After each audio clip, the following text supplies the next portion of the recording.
with Druski, because people feel like the problem is he's mocking Christianity, and I don't think that is. I don't think that is at all.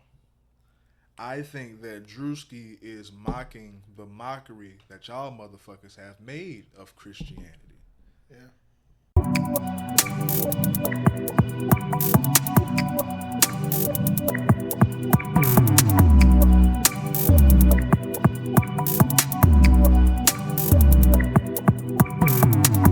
Pretty well. Pretty well. Check. The places of the time is now. You are tuned into the lunch table. You got your boy Savo in the building. And it's your boy Creative Trey. How y'all doing? Yes, sir. Yes, sir. Appreciate everybody tuned in. What is it? The second episode of the year with Table Talk. Yeah. I think this is the second one. Second Table Talk of the year, man. Appreciate everybody rocking. Y'all stay tuned. Of course, we got a lot planned, a lot coming. Tune in to, of course, we got the interviews. Book them interviews. Street Q&A, of course. TRP. TRP is going to be probably released the day after this. I'm shooting them tonight. And more productions in the works, man. So, yeah. Only more for the lunch table.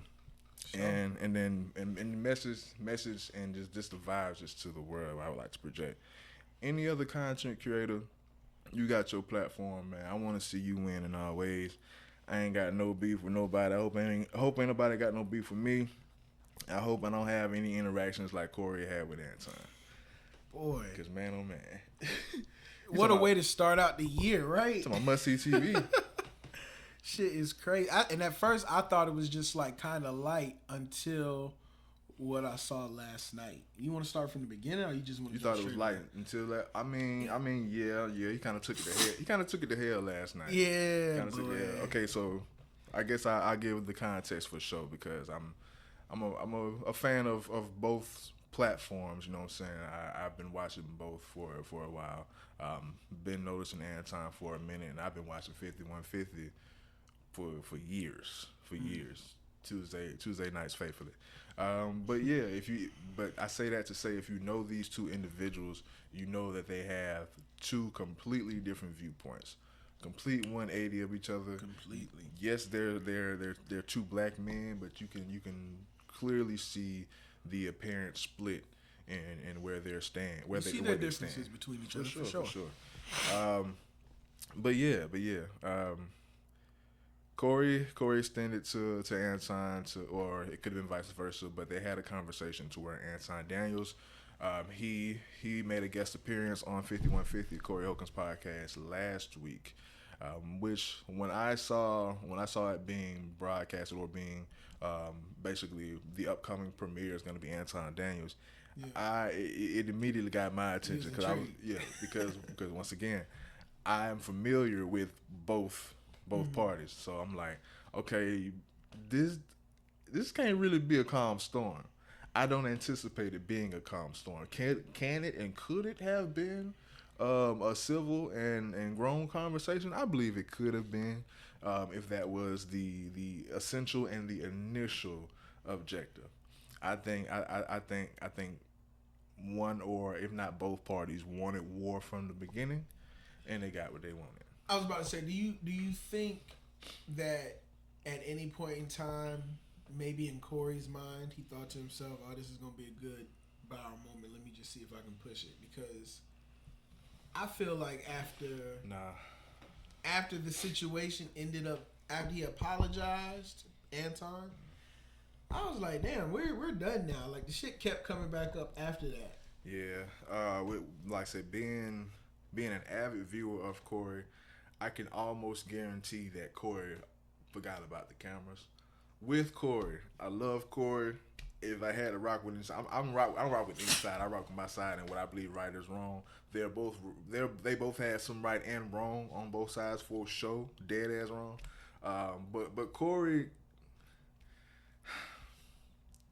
can be a bully. Corey can be a bully. No.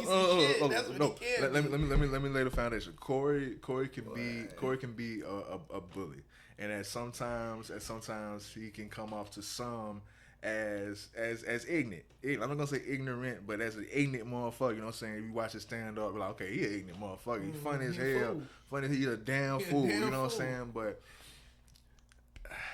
with Corey, it's like with those type of people, and especially if you come into their space, and in that space, they're deemed the king. They're, you know what I'm saying, the end all be all. No one's word is above theirs. You're not gonna show them up in my house, in my space type shit. And on top of that, I'm gonna say that in some cases he can be a bully, but I'm just the imposing masculine figure within this. Whether I'm the most intellectual or not, that factor is not gonna let me be wrong. So if anything, Corey and this has been his track record. You cannot tell Corey he's wrong or prove Corey wrong in any way on his show. Hell no. I've seen him fall out with many of his friends by them simply trying to tell him about himself. Well, let me tell you about you, motherfucker. Like, it ain't gotta like Corey don't like anyone. Like, don't you dare come on my platform and tell me about myself, motherfucker. Like that's Corey. So do I think he was trying to go viral? No. I think Corey's character is, you're not gonna tell me about myself on my platform. I see what you're saying on that. I just don't think Corey understands the rules behind that, though, because motherfucker, I don't give a fuck whose platform I'm on. You can't, if I'm not gonna do that to you can't do that shit to me, because I'm still a human being. I'm still myself. Even though I'm in somebody else's home or somebody else's house, I am still a representative of my house. He thought he could bully him, low-key. Yeah, because he did tell him you kissed that. Okay, so here's the whole rundown of the actual situation while he was on the show. I didn't get a full context. I just gave the But what had happened was during that interview that they were on, Corey told Anton, "You kissed the ass of white people." Even before that, because like I said, my foundation was like the base of the whole brew. Being that they initially don't like each other, they come from two different viewpoints. Corey is kind of sensitive if you expose him being wrong or him at fault with something that he thought or said, so he'll engage war in that aspect. Now, with their points, they could have covered some key shit that I would have loved to hear Anton expound on. Yeah. They set up, which I don't believe he really wanted him to explain, because he kept cutting them off and shit, but he set up some great questions. But like I say, they both know about each other. They both have disagreed for a while, and they both knew what was to come. That's why it's subtle passive aggressiveness at the very beginning of the show, that it was gonna be some kind of offense. You were like, I was on time, y'all wasn't. So it was brewing, and then when it got into the conversation, and the more and more Anton was saying things that Corey didn't want to hear, or was kind of like bad, like busting his points or his myths, it was like, okay, fuck that. I don't even want to know any information. I just want to prove to the world just simply, I'm right, you're wrong. Or whatever the fuck we talking about. So he kept jumping to whatever, just to paint the narrative that I'm right, you're wrong. A lot of people fucking do that. You know what I'm saying? That's what I don't disagree with. I fuck with Corey, but I don't agree with that bravado. You know what I'm saying? You have to be so right that you'll dig yourself in a hole just to make yourself look stupid, just to make yourself look deeper. Yeah. You know what I'm saying? Like that's dumb, Cam Newton. But I was thinking about that nigga while he was giving the whole talk. I was like, damn. But yeah, I don't like that. I don't like that. I respect people that be open to learn, even if you are wrong, bro. Even if someone is giving you new information about yourself, about something that you've done, about something you said, about something that you may have thought. Be open to receive it and have a conversation. If you stand on what you say, you can still stand on it. But I think a conversation was missed. A conversation could have still been had. And when it got to that point of fuck the conversation, I just want to paint I'm right, you're wrong. Corey went low. I'm not gonna say he went beneath the belt, but he went low by saying, well, he kept asking great questions.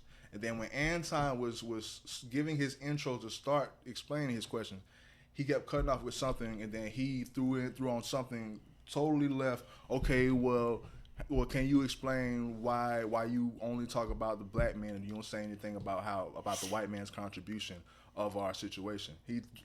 Valid question, but he threw that shit out of left field just because he was kind of losing in the interaction. So he kept throwing in trump cards basically, and he threw that in and basically painted that picture as if he was kissing ass in that time. Yeah, I don't believe Anton was kissing ass in that time. He was just saying things that Corey didn't necessarily want to hear. So when he said kissing ass, triggered. Take it away. Triggered. Said I kiss ass to the white man. I mean, yeah, I'm pretty sure Anton like that. That to Anton was a jab. You just jabbed at me. You just shot at me. And before that particular moment, everything that you had been saying, while it did have some spice to it, it was kind of like, you know what, just chill with it. We just keep the show going. Mm-hmm. And so at that point, it was just like, okay, you're being blatant, indirect, disrespectful. Like, you're not even. There's no more. Gloves are off at that point. You said I kiss ass of the white people, the white man. And so then Anton says, yeah, well, you suck the dick of black people. And that, in my mind, I'm thinking, damn, okay, you know, in exchange for an exchange, they really shooting shots now. Yeah. But Corey didn't see it as that. Corey saw that as a nuke. You know, when he said, you suck the dick of black people, Corey, his eyes damn near went red. All he heard was 2 words. Oh yeah, he was ready to fight. Suck dick. He was ready to fight. And so, you know, the question I have for you though is because more context to that. Corey's a more old school person to where, of course, like say, I'm not homophobic or anything, but I don't play that shit either. But they come from a different time to where the hint of that, the sound of that, the thought of that, you know what I'm saying? That's a no. They actually, especially niggas from the South. He's from the Midwest, but yeah. Oh, okay. Yeah, he's from Chicago, but they used to actually like fuck them niggas up just for being that way. You know what I'm saying? Definitely. Yeah. So with Corey, he presented it as if, hey, I'm from a different time to where you don't even say those 2 words to a man.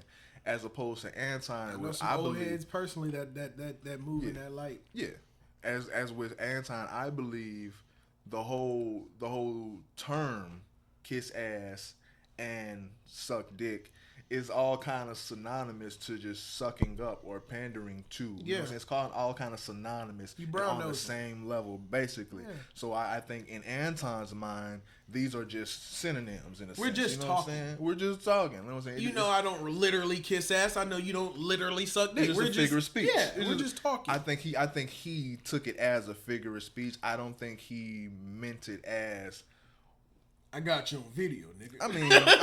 I think they both meant to disrespect each other. I'm not gonna say I was gonna say I don't think he meant to disrespect them. That's a lie. I think they both in a sense meant to disrespect each other.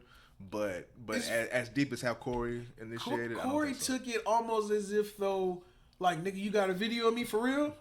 I know you ain't got no video of me for real, sucking dick. Hold up, wait. Like, he took this shit so damn. That's what was kind of funny to me, is because it was like, nigga, you. After what you just said, you expected him to say, hey, buddy, don't say I kiss ass. That's not nice. I feel like he was, I don't know. And that's what bugs me, because even though I understand that and I feel that, and yes, that's a no-no, I don't fully believe that's why. It's because Anton was literally getting the best of him at every point.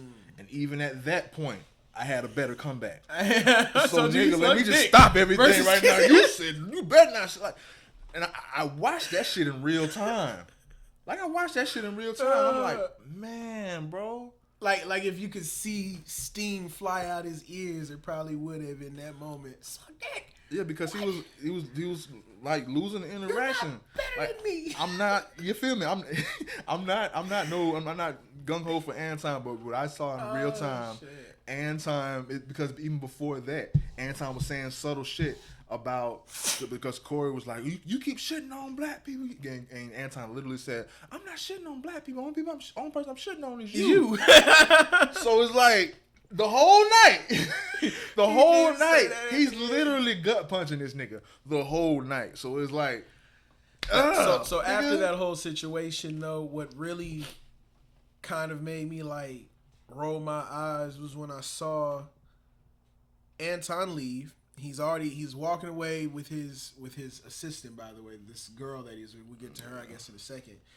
But as they left, Corey then decides to get on the mic, and Corey had everything to say.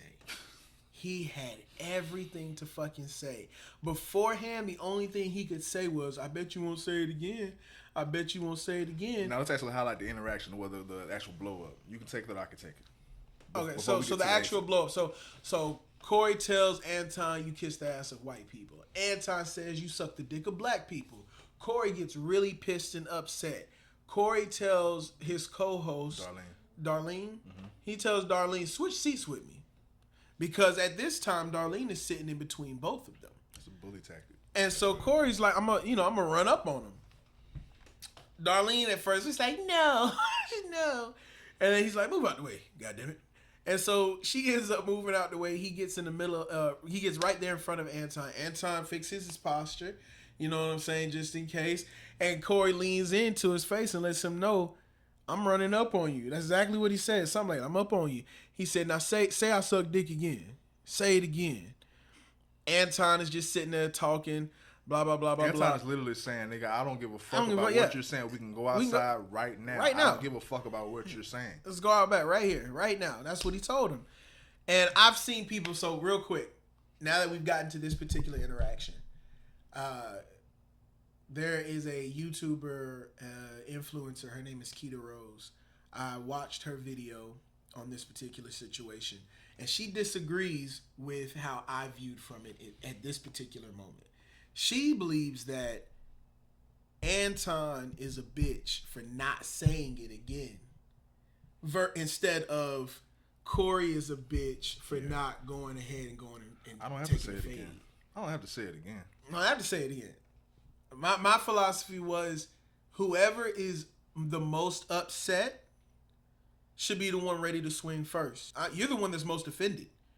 You're the one that's most offended. You said he kisses the ass of white people. He wasn't ready to fight you for it. He said you suck the dick of black people. You was ready to throw hands. That should have been. Let's go. Like I don't understand why y'all even wanted to continue to talk if that's how you really felt. Because that's where the fighting begins. At is how you felt. Whoever is the most offended, let's go with it. That's why when you said he ran up on him, I wouldn't even use those words because, like I say, it's that's what he called it though. It's a bully tactic, and it legit didn't work. And not only didn't it work, not even like not the roof of Anton, but Anton literally said, and people could take this different ways, but Anton literally said, nigga, we could take this outside. And when it got to that point to where it was either words or fisticuffs, he said, fuck it. He got up and said, we can go outside. Yeah. A lot of people saying, oh no, he went to hide. All I can go off on what I saw. Nigga, we can go outside. Nigga, what are we talking about? You feel me? Like, we can fucking go outside. Like, I see all this equipment. I see all this shit. We can go outside. That, but when Anton does go outside because he's leaving, that's what made me feel like, Corey, you kind of a bitch. Because you sat there and then had everything to say. When you could have gotten up and walked out there and said, okay, now we outside, so now what? But you sat there and then not only did you continue to speak on the matter, but he went far and beyond than where he was at. He cranked it up a few levels after Anton left. Shout out to Zoe Williams. I've written Zoe a few times. He responded back, with his appreciation. With his appreciation to my appreciation towards him. Mm-hmm. He used to be a co-host on 5150. Very enlightened brother. He crashed out before on Ari Spears. Do you recall that? Do you remember that? Did you ever know about that? Mm-hmm. Okay, so you know who Ari Spears is, right? Yeah, so this is why Ari Spears and Corey Holcomb don't fuck with each other no more because, you know what I'm saying, the blow up with Zoe. Ari was a little mouthy, you know what I'm saying, was drinking, and he thought Zoe was just a pushover sidekick dude. Like, nigga, nah, like, nigga, he really, like, he crunk up on him. and they was this far away on the side with Corey. It was years ago, and you know what I'm saying. He put them elbows on. He really and put them elbows on. He was talking too much.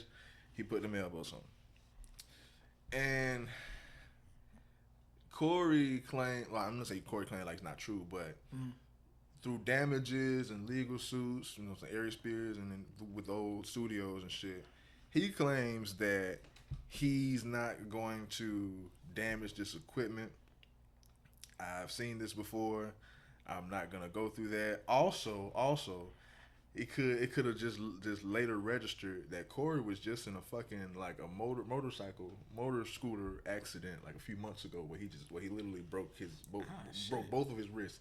He was literally in a cast. Corey broke both of his wrists? Corey was literally in a cast a few months ago. So he probably just remembered, hey nigga, I'm still broken up. That could have been it. But it's like I just got back full movement. You feel me? But it's like the whole when we initiated the switching of the seats. Yeah, he tried to bully him. Yeah, intimidate him. Yeah, he tried. It was full on intimidation. And Anton like read through it and he said it. He said, "Nigga, you're not gonna do shit." But this is where like Corey was able to reverse it because he kept saying, "I ain't gonna do shit. We'll say it again." And she ain't gonna do shit. From where I register, from what I'm used to, if I'm in Corey's position, yes, the old hold a sucking dick. If I'm standing on that, then yes, I'm offended by that. You don't say that shit. Like, nigga, if I'm going as far as moving in my seat, and it gets to the point to where I'm asserting myself, and the nigga calls my bluff to the point where say, "Nigga, you ain't gonna do shit." You have to do shit. That's you have at that point. That's when it should have been ready to go. It should have been no more talking. That's just as warranting as repeating it. Saying you ain't gonna do I mean, I've seen a lot of fights start off that way for sure. You feel me? Like just a lot of fights start off that way. Oh, you daring me? Yeah. Oh, you're daring me now. You like, won't, all right. Like in your face, like you say, you cut all that because you're not gonna do shit. At that point, I was expecting a punch, but he put down the mic and said, and proceeded to propose him to invite him again to a member. I don't know if it was his member or another man's, well, the black people's member. But yeah, man, we'll say it again. We'll say it again. And at that point, Anton got up and said, "Well, fuck it, we can go outside." And then that's when Corey hit a U-turn. He may have thought of the risk. So at that moment, you felt like he was like, "Oh no, this is going way further than I wanted it to go." Is that what you were thinking? I'm thinking that Corey thought that Anton was going to be intimidated by him getting in his proximity, and Anton said, "Nigga, fuck all that. You're not gonna do shit." When I heard that, I'm like, "Do shit." He's bound to do shit now. You gotta do shit now. And the whole who's a bitch and who's a da. I don't come off from that aspect because for one, these two grown ass men, they should have the brain power to not even let it get this far. They should have. That's what I'm saying. They should have the ability to converse, to not even let it get this far. This shit is childish. So I don't even like seeing that from one. It's just way too emotional. Yeah. Corey. All of it, just the whole entire encounter on all sides. It was just a lot of emotion. I'm Team 51 and I'm Team 51 but I got to put on the word. Corey is emotional, and he has a track record of being sensitive. And like I say, he has cut so many ties, and I don't say burnt bridges because it's not like he needs most of the people that he falls out with, but he falls out with people over small misunderstandings, in my opinion, or just the fact that they have an opinion on him. Like, who are you to have an opinion on what the fuck I'm doing? Yeah, I keep it about. We're sitting here talking about it and discussing this, and I know what I know about it mainly because of needing to be able to have this conversation. But I don't watch neither one of these niggas. I've heard of both of them. I know of both of them. You know what I'm saying? But I don't watch either one of their content like that. But that's the reason why I'm speaking from a non-biased standpoint when I say that's how I feel about both sides of it. Me personally, I couldn't sit down and have a conversation so passionate. I mean, well, I don't. No, because it's a podcast. Like, so passionate to the point where I'm telling a man that you kiss ass of somebody or you suck dick of somebody. Like, I don't know what we're just because we disagree on something. Are we not seeing eye to eye? It's past the debate. It's past the debate. Like, yeah, it shouldn't go to an argument. I think I personally myself have had enough, and this is probably it. I've had enough debate within my family and within my friends to where we have disagreed, but it has never gone to a point where I have to offend you. I have to say something wrong about you. It either becomes a stalemate or it becomes, okay, you've changed my mind. I agree with your side now. And I hated that it like say from the beginning, it gave no real vibe that it was going to be a healthy debate. It was like, I don't really care for this dude, and I'm going to try to make him look as bad as possible on both sides. Yeah. Well, shortly after that, Anton then goes on his little, I guess somewhat of a social media victory lap because at this time, social media is siding with him for the most part. He stood his ground. Yeah, he stood his ground. He started, and he goes on what show was it or podcast that he went on speaking about the situation. He said Anton said Corey was shaking and shit. And now, when it comes to Anton, under his platform, which I salute Anton and his hustle and how he's hustling the actual internet. Mm-hmm. He has like 4 or 5 different platforms and shows himself. Like in the morning, he's on his Millionaire Morning Show. Right after the Corey situation, he was on Yup Mouth and podcast. But when it comes to him actually explaining it and on him, it's on one of his. He has like 4 or 5. So yeah. Yeah, of course. Feed your YouTube channel first with your mess, and then you can go off and talk to other people's channels. But so he ended up speaking about it, and he was speaking about how Corey was shaking, he wasn't gonna do shit. Really just talking his shit, puffing his chest. And that led to Tuesday, which was Corey's 5150 during his show. Yesterday, yeah. Yeah, yesterday. You want to go ahead and go into what it is, Corey? I mean, I was going to get more content before that, like during this whole week, because I even clipped a few, and I went viral and ate off of my damn self and with Anton on the morning show. Basically, like, we all saw Anton say, you suck the dick of black people. You know what I'm saying? Verbatim. Change that to the day after on his morning show where he was talking about black people and our lack of leaders, and how people looked at Corey as a leader, and how he was basically this false leader, and how all we needed was for him, Anton, to come in and say, fuck you, suck my dick. Did you hear him say that to Corey? He did not say suck my dick to Corey. Did he say fuck you, suck my dick to Corey? He never said fuck you. He never said none of that shit. None of that Both of these niggas decided to boost their stories up when the other is not around. That's bitch made, low key. I'm sorry, bro. That's why I can't side on one. But I'm not siding. I'm leaders, and that's why we fucked up as I don't. This is at the beginning. Because y'all decided to pedestalize niggas like Corey and act like they're your leaders, when in reality, all we needed was a nerd nigga like me to come in and say, nigga, fuck you. Suck my dick. Did he say that to Corey? Wow. Boy, that's lame ass shit all around, you bro. Feel me? It's So I said I can't side with either side. I'm kind of embarrassed. That's why I'm telling you, I'm completely unbiased. That's lame as fuck, bro. You didn't say none of that shit. Why are you boosting your story up as if though y'all, bro? It's like it's literally like you had to argue with somebody at school, and by lunch the word got around and you knocked him out. Yeah, and you're going with the story. Let another nigga I didn't see it on camera because he walked outside afterwards. Now let somebody else fuck with me. Oh my god! You see what I didn't do to him? Like, come on, man. And yeah, and with that, and you know what I'm saying, the parade, the victory lap that he's doing, that is what I believe warranted last night. People say if you take it low, I'll take it to hell. Boy, Corey, you gonna go? You gonna have to see it, boy. So okay, so this is the question that I have. Would you?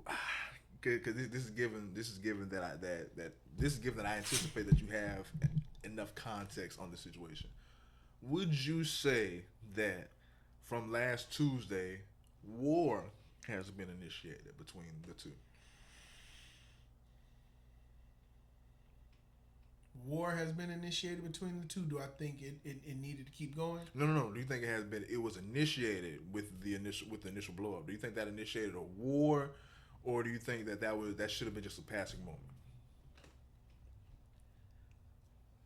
I think it kind of became war once Anton jumped. Bingo. And said, "Fuck you, nigga, okay. suck my dick." Let me get to it. But real quick before I say that, the only reason why I think it's one of those moments where it just continued to trickle.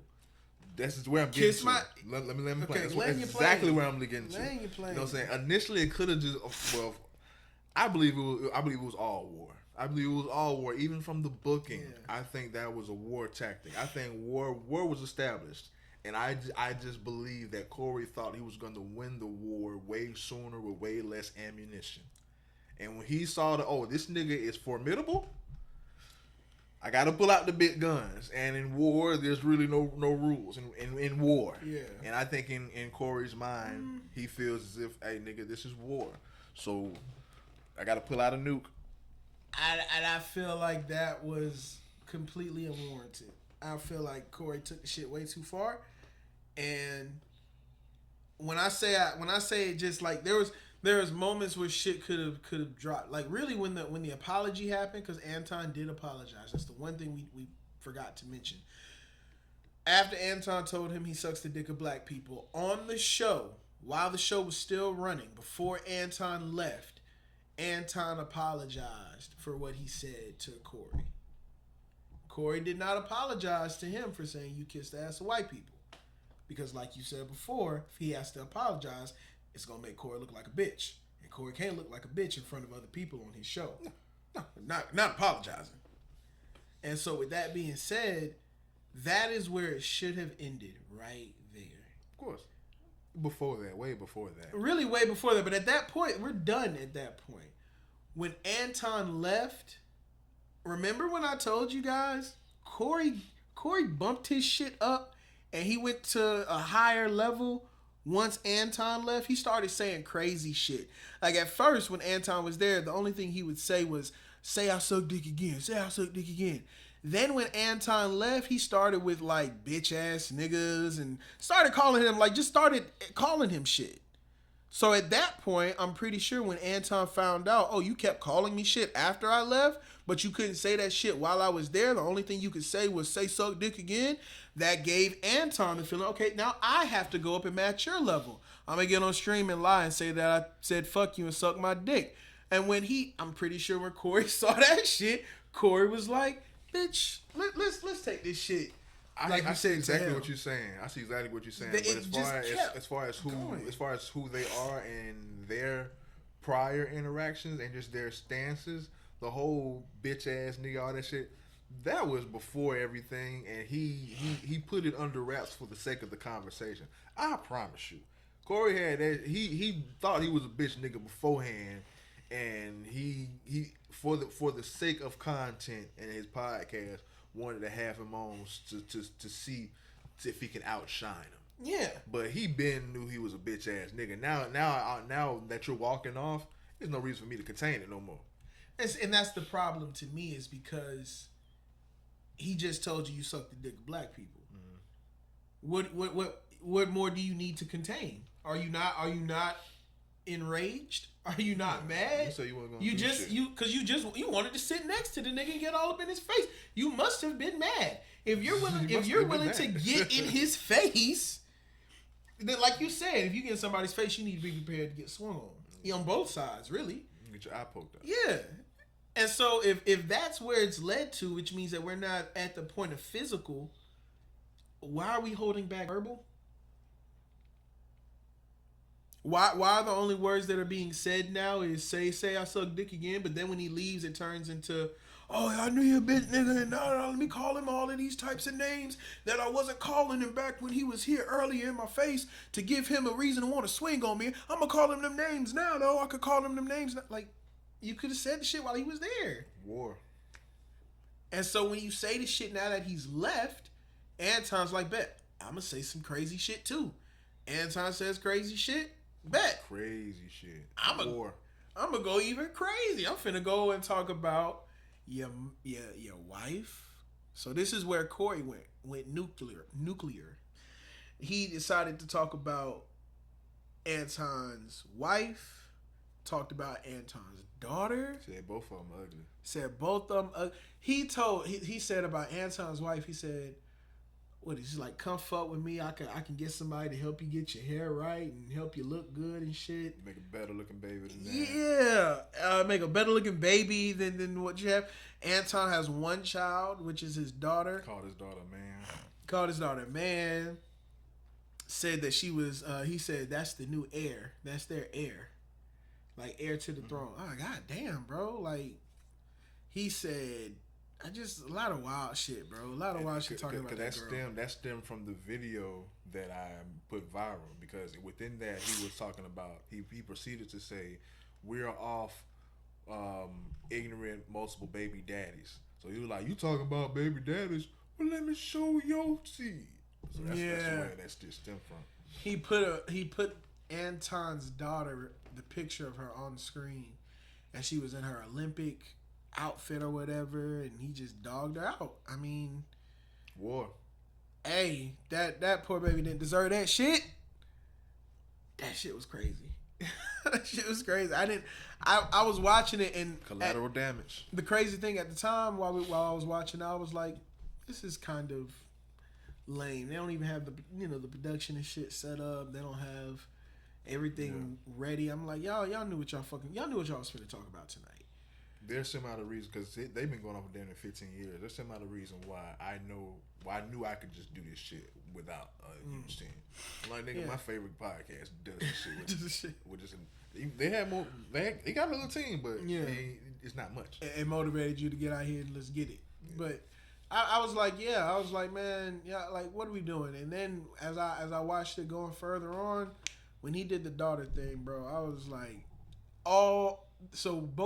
when I watched his chat, there were so many L. Corys in the chat when he put that girl up there and started talking shit about her. And that's anticipated, because a lot of niggas wasn't fucking with it.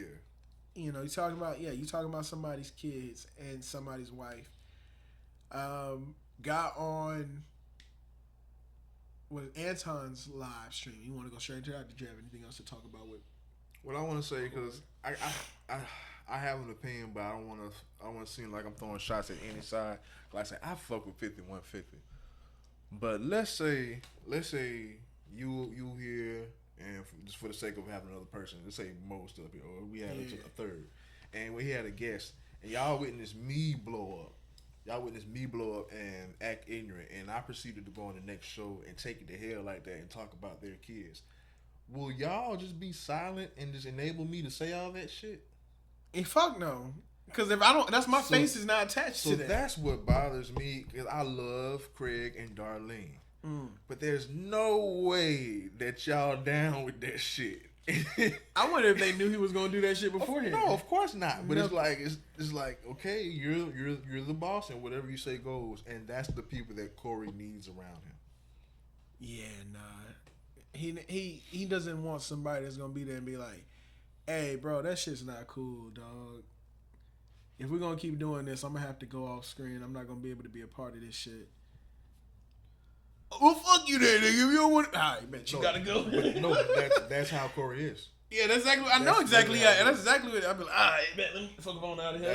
That's how him and Zoe fell out. But it happened on camera, because Zoe was trying to tell him about how him and another member of the group fell out, and he was like, Corey, you were wrong in that situation. Oh, I'm wrong? Well, let me tell you how a year and a half ago, you was wrong. Like, really? What the fuck? What the Like, come on, bro. Let me tell you, you're a human being too. I'm trying to salvage this group that we Focus, have, nigga. which is a fucking dream team. I'm trying to keep everyone in. And what I'm saying is y'all spat could have been avoided, and y'all both have to know what y'all responsible for in that. And so grown ass man, he was trying to be a grown ass man. But yeah. But that's happened multiple times with damn near everyone around Corey. But shout out to Corey, man. Hey, shout out to both of y'all. Keep doing what you're doing, and much success to both of you, I guess. I mean, you know, I don't really watch, like I said, I don't really watch either one of their content like that. But and he bullied Zoe in that situation. I didn't care for that, because in that situation where Zoe was trying to tell him that's how they fell out. He was like, yeah, because he like, because like we could take it down, because I ain't Aries. Zoe was like, what does that have to do with it? Like, what are you saying? I'm just saying, whatever you want to do. I ain't Aries. Like, what the fuck you mean? I'm just trying to tell you, brother, that you handled that wrong. I can't tell you that. Apparently not. Like, You can't tell. Some people do not want to be taught. They want to teach. That's it. And that's the one little sliver where I do agree with Anton and saying that these shouldn't be the teachers. Say your jokes and go home. I'll leave it at that. Say your jokes and go home. You know who else be telling really good jokes? Yeah, 'cause we 45 minutes. Druski. That nigga hilarious, bro. What were your thoughts on the skit that Druski put together about mega churches? Shout out to Druski. I didn't watch it. I don't feel like I need to watch it. I don't really watch too many of his skits. Nothing against him, but I don't really follow his skits. I watched the Could Have Been shows. You know what I'm saying? The Could Have Been the actual shit on YouTube. I would fuck with that. But I get the gist of it. Was I offended? No, because I feel like, especially, like I said, I didn't follow that much, but in the past year or two, see, like every time he puts out a skit, he's aiming to poke at somebody or some lane. He's meant to poke. Look, he offend some, you know what I'm saying? But it's playful. But a lot of people saying you don't play with God, but you don't play with God. You don't play with God. Mm-hmm. And once again, shout out to Zoe Williams, because I'll be mimicking him. But I'm going to say verbatim. With Druski, because people feel like the problem is he's mocking Christianity, and I don't think that is at all. I think that Druski is mocking the mockery that y'all motherfuckers have made of Christianity. Yeah. He's only doing the wild shit that he actually saw online. Mm-hmm. You actually got niggas coming out on zip lines like Chris Brown. Like this is Chris Brown. This is actually happening. Is Druski making a mockery of Christianity? No, he is not. Mm-mm. I believe he is mocking the mockery that has already been made of Christianity. I have another question real quick, and then I'll talk about my take on the Druski thing.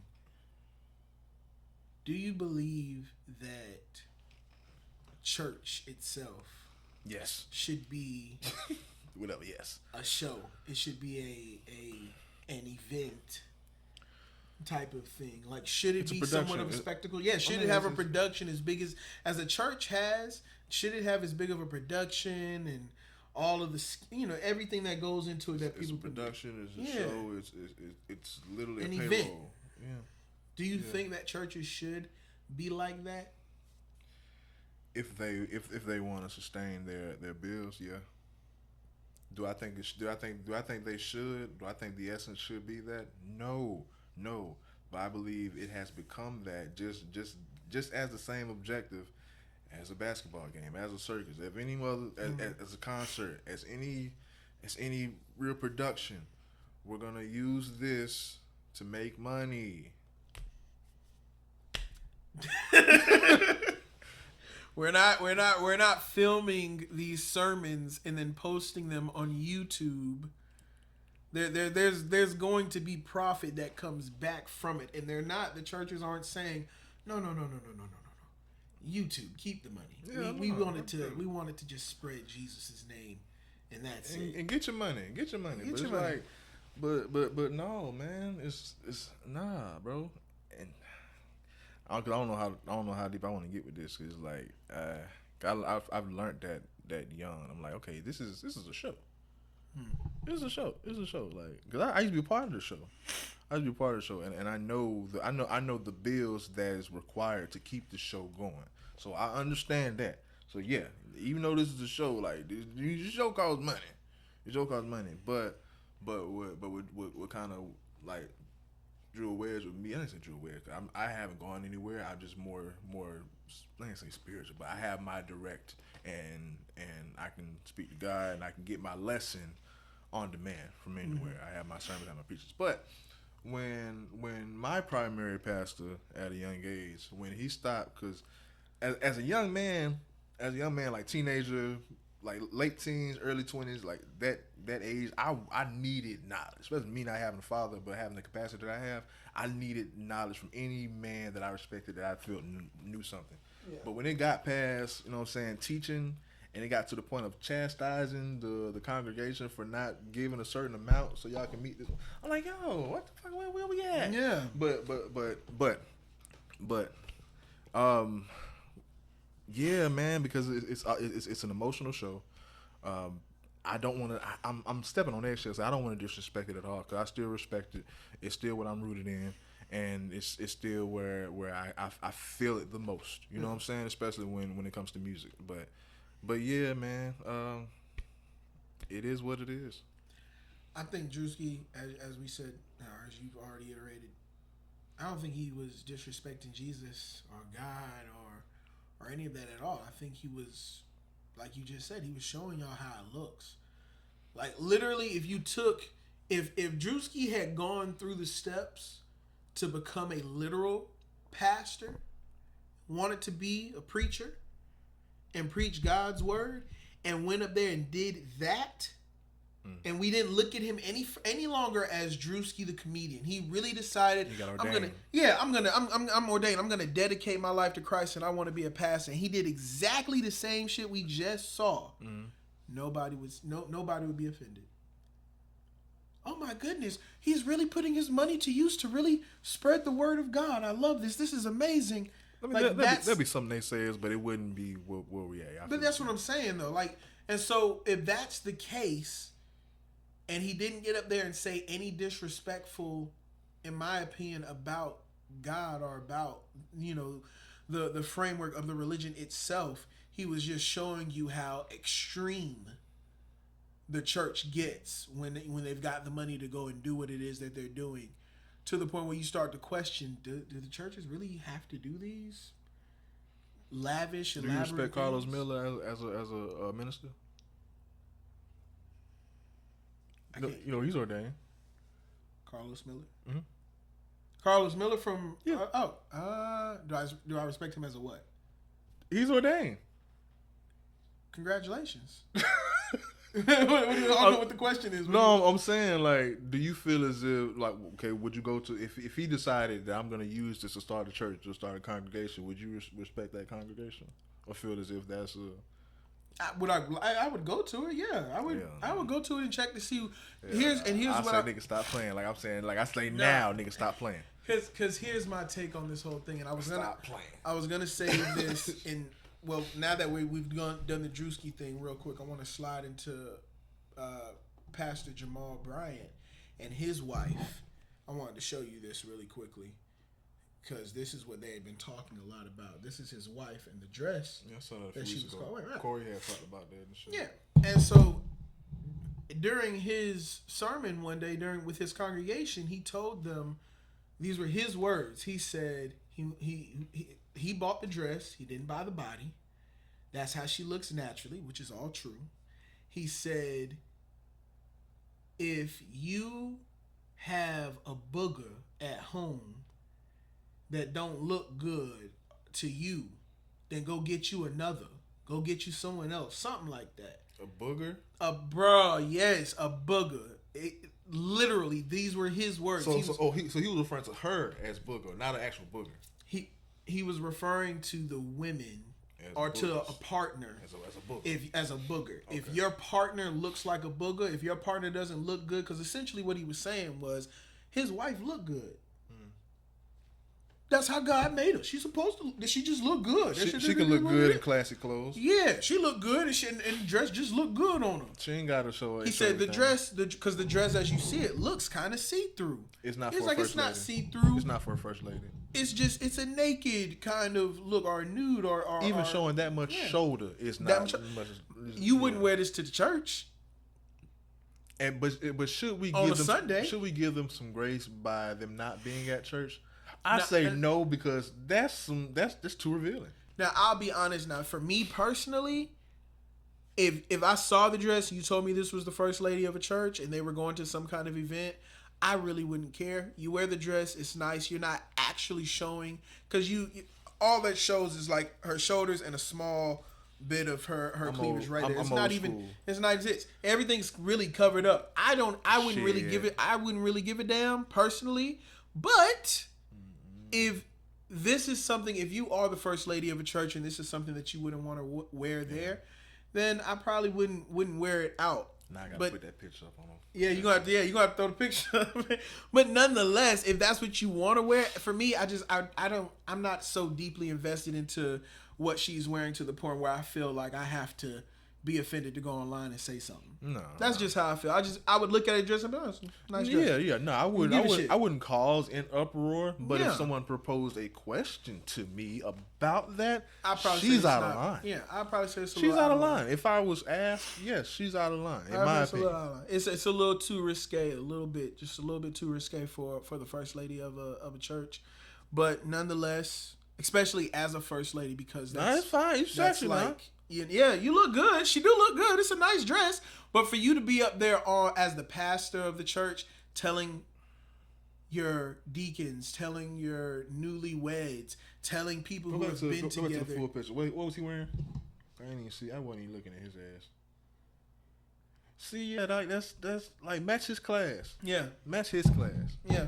But when you're standing up there with your congregation, you're telling your newlyweds, you're telling your people who have been married for a decade plus, you're telling all of these groups of congregations of people, you're telling one of your newlywed people who, she may have just gone through having 2 kids, and so therefore her body is changing and is different, and now you're standing up here telling people in the crowd, if you got a booger at home and she don't look good or he don't look good, go get you another one. Nah, I thought what you talking about. Like what? Nah. So yeah. No.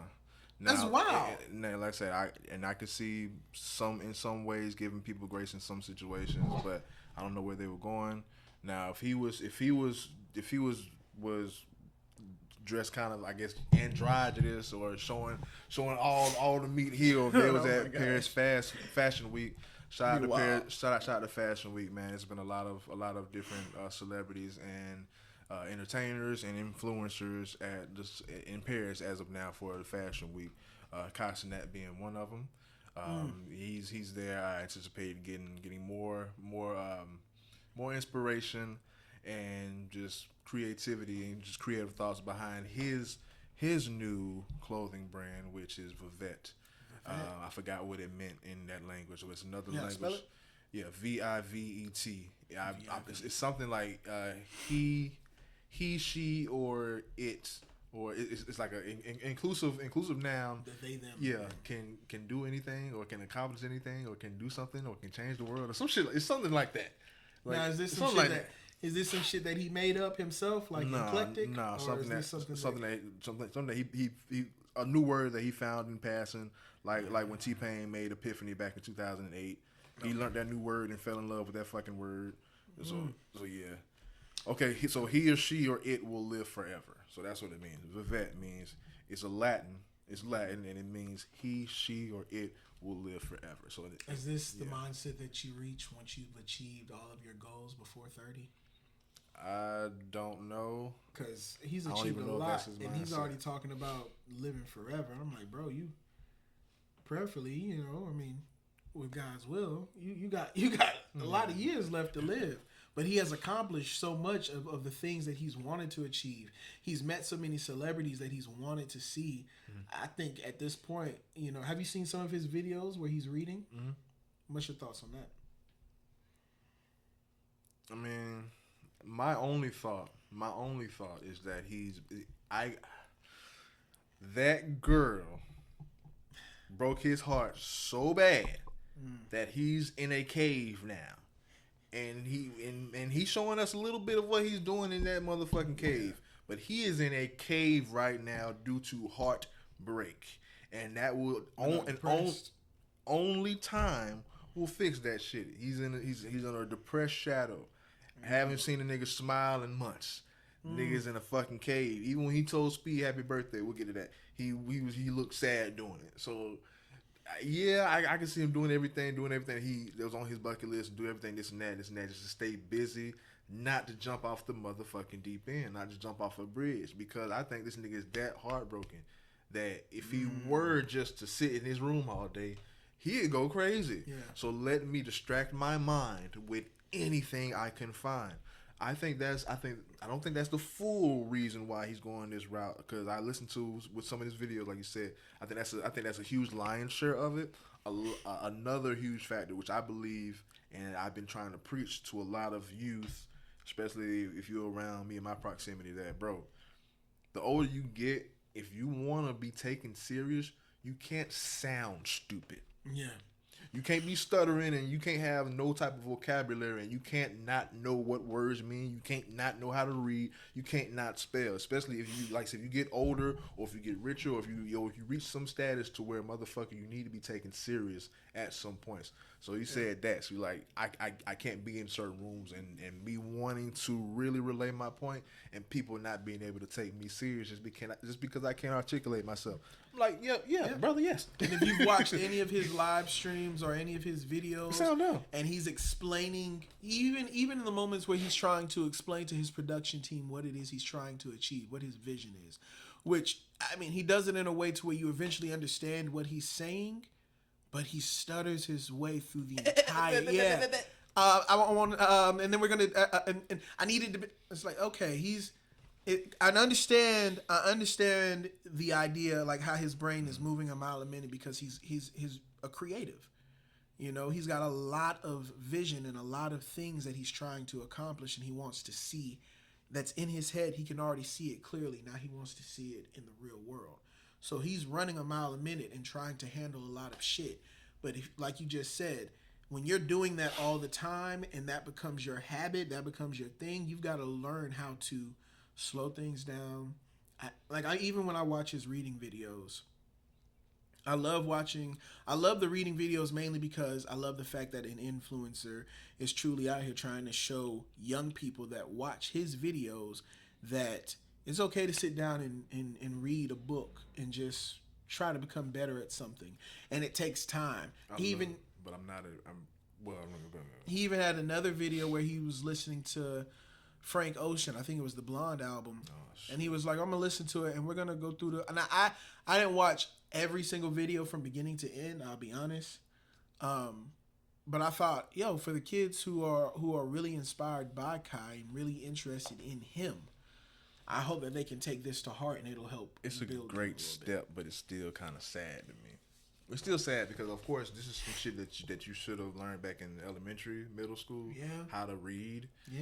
And even when I hear him read, when I hear Rakai trying to read, is that first stage or that level of, I can read, when you can just pronounce the words. It sounds like he's just pronouncing all these words. Next door, some shit next door. This whole gas station next door. Oh, okay. But as far as the reading, Cumberland Farms. Okay. What the fuck? I don't know. Some days, gas station. That was some security shit. Sounded like the Purge lady. Yeah, man. For a minute. Damn. Like, I've been waiting. No, but the Cenat shit and just reading. Yeah. Yes. And Rakai, read a book, and yes, these influencers need to be influencing the right thing.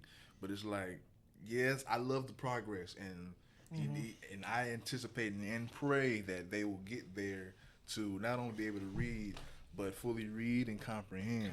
Because I want to see him do like a read back. Not necessarily just show us that you know how to pronounce these words without stuttering, but read it, summarize it in your own words. Exactly. Let me see if you can do that. And how? And I and don't what's think your they're thoughts there on it? yet. He's not there. and that shit takes time. You know what I'm saying? That's why they teach this shit in school for such a long period of time. This is not just you learned how to read in second grade. Good. We don't need to talk about reading comprehension or nothing. Like no, it's important for you to learn these things, and you can just tell. I mean, clearly by how he reads. He reads so goddamn fast. It's like that's a clear indicator that you can't read. You're not comprehending. Reading anything. fast does not mean you can read. No, it just doesn't. means that you know how to pronounce those words. Yeah, good job. It makes good for a rapper if you trying to do music and shit. Anybody that just speed reads, has no punctuation, like bro, that's almost as bad as a motherfucker can't pronouncing their words and doing the today junior. It's like now tell me what you just read. Explain it in your own words. Summarize it, please. You can't. You didn't read it. Makes good for a public speaker. You didn't read it. I guess. I mean, you didn't read it. You don't have to, because in those moments you can have somebody else comprehend, or you can comprehend it in your free time, and then when you get up there in front of people, it's grown-ups that still do that. It's grown-ups that still feel like if I can make it to the period just faster than everybody else, I'm a good reader. You ain't read shit. Oh man, this is so sad. I skim read and I will know more than you fast reading.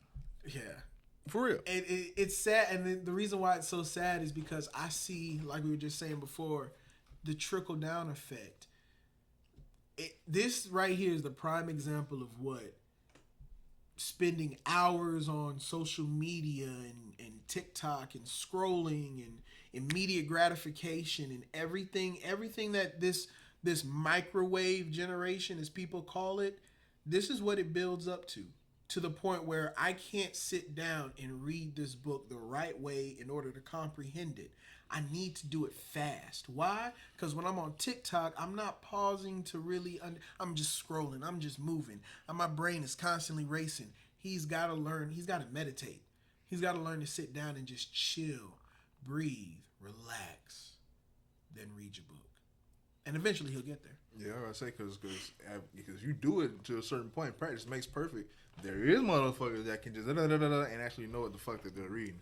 But yeah, speaking of speed, though, you know what's up with what's going on with Speed? I know he's in Africa, but let me know. Happy birthday, Speed! Happy birthday, Speed! Just finally turned 21 today. He's in Africa, I believe. 21. I believe he's in Nigeria celebrating during his tour of Africa. So he's on the continent of Africa doing the tour. Pretty dope stream. But yeah, 21 and he just hit 50 million subscribers. So shout out to that milestone. He says that he's halfway there now. Good God Almighty, young man! What halfway there? What to his goal? Like 50 million isn't even like it's a milestone, but he says that's halfway his goal. He's trying to get 100 million. Damn, like bro, that's wow. It's not like it won't happen, but it's like bro. At 1 million, at 10 million, yeah, at that. He's global. He's trying to be global, and I anticipate he will get it. But then when that happens, what's next? 150, 200, 500, Billiano. What? Oh yeah, the 1 billion is coming in. How? The 1 billion? Because there's what 4 fucking. Hey, all you old motherfuckers, get your phones. I need to play pickleball today. We playing pickleball, Speed. Yeah, we doing water polo. Goddamn it. Yeah, he needs them old motherfuckers to jump on that and just subscribe or follow or whatever. Like once whichever streamer can tap into the old people community first wins. What I just don't like about it because of course I stand on I believe a huge part of Cenat is heartbreak, but as far as his burnout is because he turned it into a job to where he just had to hit certain tasks. He had to hit this quota, and then once it was there, then okay, we done. Like Nah, we want to see you just enjoy life. And then it's gonna get there. It's gonna when it get there. And then when you shout it out, you shout it out. But it's Not like you constantly checking on it every day and a half, every 2 minute. days. Where are we at, guys? We got to get a little bit more. That's been the whole stream. Yeah, he's been enjoying himself, but every 5 or so minutes, that's what he's doing. Speed? Yeah. Yeah, no, Yeah. no. That's exactly what he's doing. He had like a wristband with his phone facing this way on his forearm at all times. Like he has phone like this at all times while he's going through Africa. So he's watching the whole time. The whole time. But it's like enjoy yourself. Enjoy yourself. And they so connected. And this is the pros and cons of it, because this is what makes you so successful with this shit, but this is what drives motherfuckers crazy. They are actually interacting with the motherfuckers in the chat.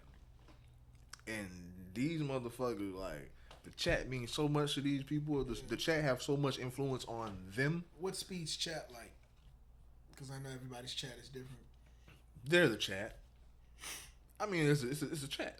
It's a chat. They troll him. They want him to be entertaining. A lot of times, what's entertaining is make him mad. So yeah, piss him off.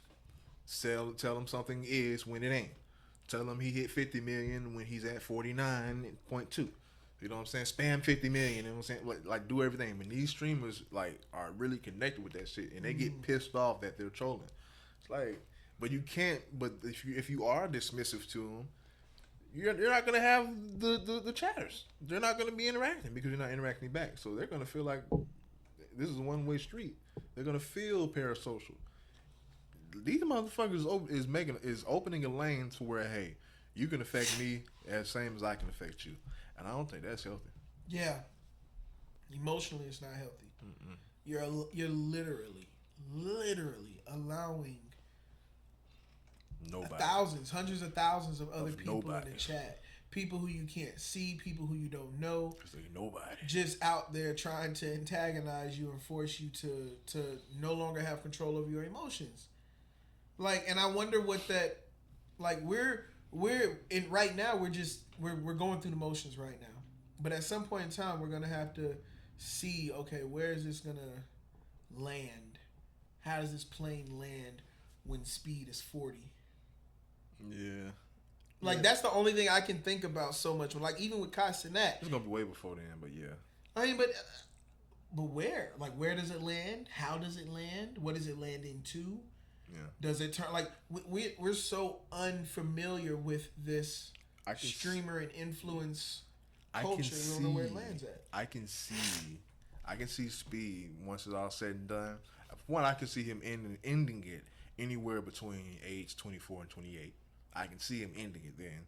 All right. And I think once he does that, I can definitely see him owning a football club, soccer team. Ooh, I can see him owning a soccer team or creating some sort of soccer league type shit. I'd probably go towards that lane because he's still going to be young and still going to want to build something.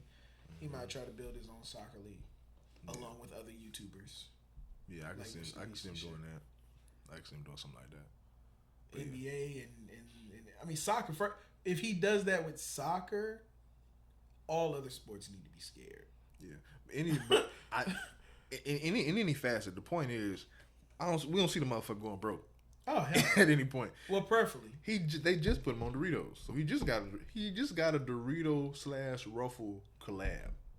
That's so fantastic. Doritos and Ruffles got a new chip out, and they put Speed face on it. So he good. He gonna be good for a minute. Gonna be good for a motherfucking minute. Also, real quick, since we want to tap into Kai at the birthday, what I didn't know what you were talking about.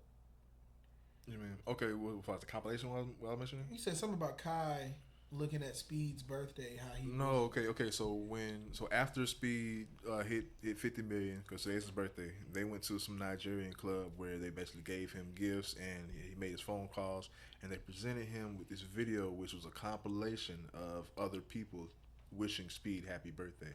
And within that compilation, during Kai's turn, so it was Kai, other streamers, his dad, hella people, you know what I'm saying, happy birthday, you mean this, that to me. Mm-hmm. And Kai did his part, and he was down in the video. Like, you can tell he was down as hell in the video. No, I love you, bro. But he was literally in the bed, like just down in the video. Sad, like a dog died. Yeah, man. Yeah, and I'm a, I'm a real nigga, but yeah, I've been on this earth 3 decades, dog. I've seen a lot. I've experienced a lot, bro. That just looks like heartbreak. Yeah. That don't look like I'm burnt out from streaming. That don't look like I don't chat. Do this no more. That looks like this bitch broke my heart. Cause nigga, and people forget too that he's what 21, 22? He's only he like 24. He's a kid still. Yeah, he's still young. He's not a kid, but he is young. You know, and this could be one of his first. It's relative. It's relative. He a kid to somebody. Yeah. I mean, you always gonna be your mama's baby, your auntie's baby, but you a grown ass man. But as far as like, but as far as like these, heartbreak. But he's a motherfucking kid. I don't like that. The reason why I don't like that is because, and this is just me. I hate when motherfuckers try to say Aiden Ross is a kid. Like I've heard motherfuckers say shit like that. How old is Aiden Ross? 25. I honestly feel like all these streamers from Aiden Ross down to Rakai, I feel like they all kids. I feel like I'm not saying that they're adolescent children, but they kids, man. They kids. Kid mindsets. They kids. They kids. They're still, everything about them is youth. Everything about them is youth. They're still kids, and there's nothing bad about that. I was still a kid. Just in my opinion, to be accurate on that, because the man is 24 years old, but this could be his first heartbreak. I mean, I could see going through his life of trying to do this streaming shit.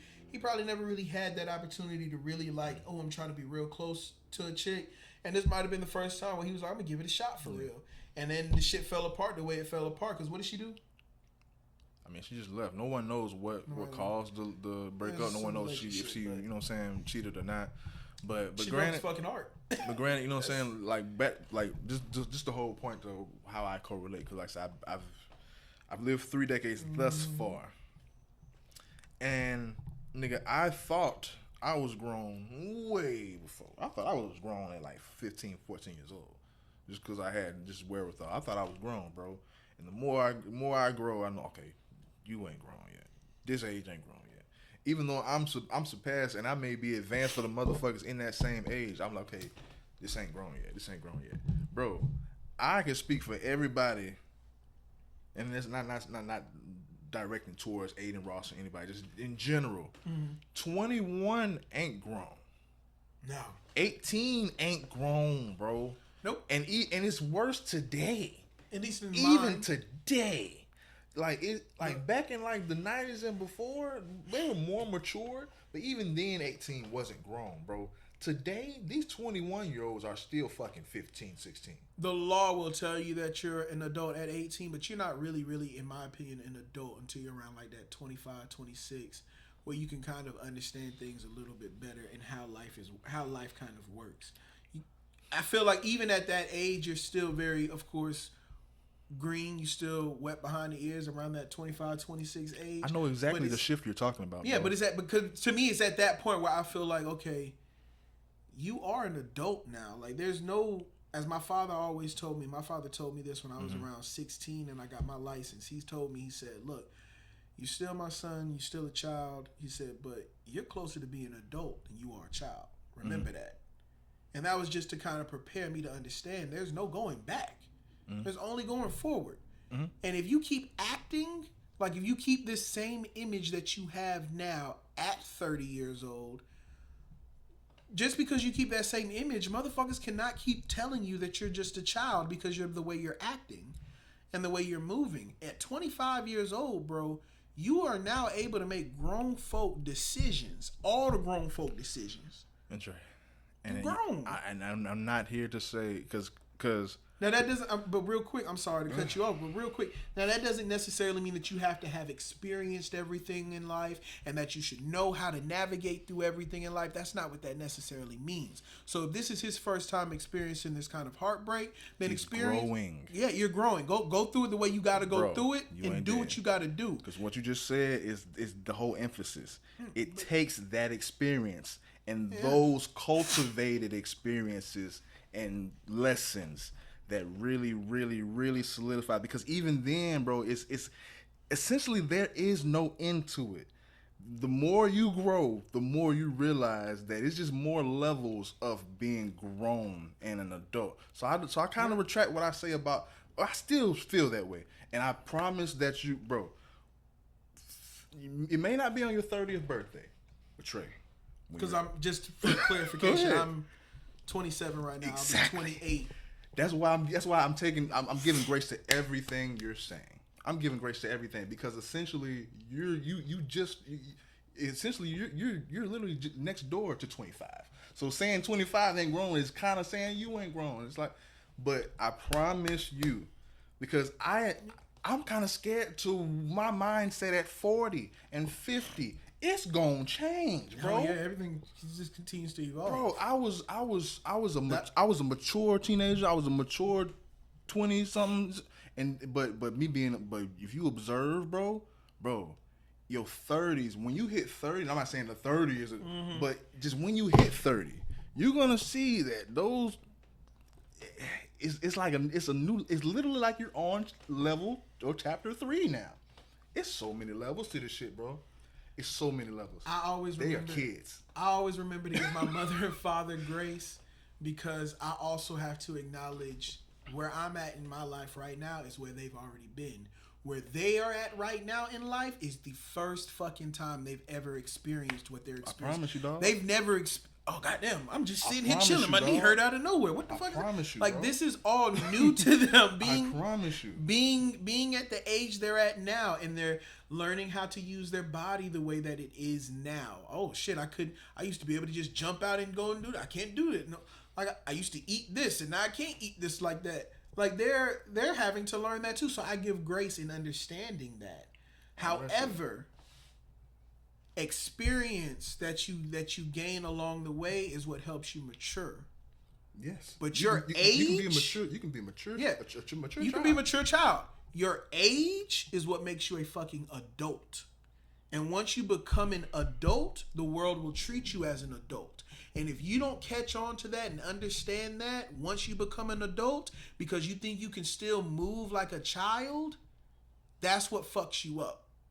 And there's a lot of people out here, because then, no disrespect to I'm not even going to mention that, but just anybody in general, when you don't learn that at an early age, you grow up and become an adult that is not emotionally evolved. I blame it around the surroundings too, and just what that particular environment would deem an adult. Because if we go across the water, bro, their law or how they see fit, you could be an adult as a 15 or 16, literally quinceañera.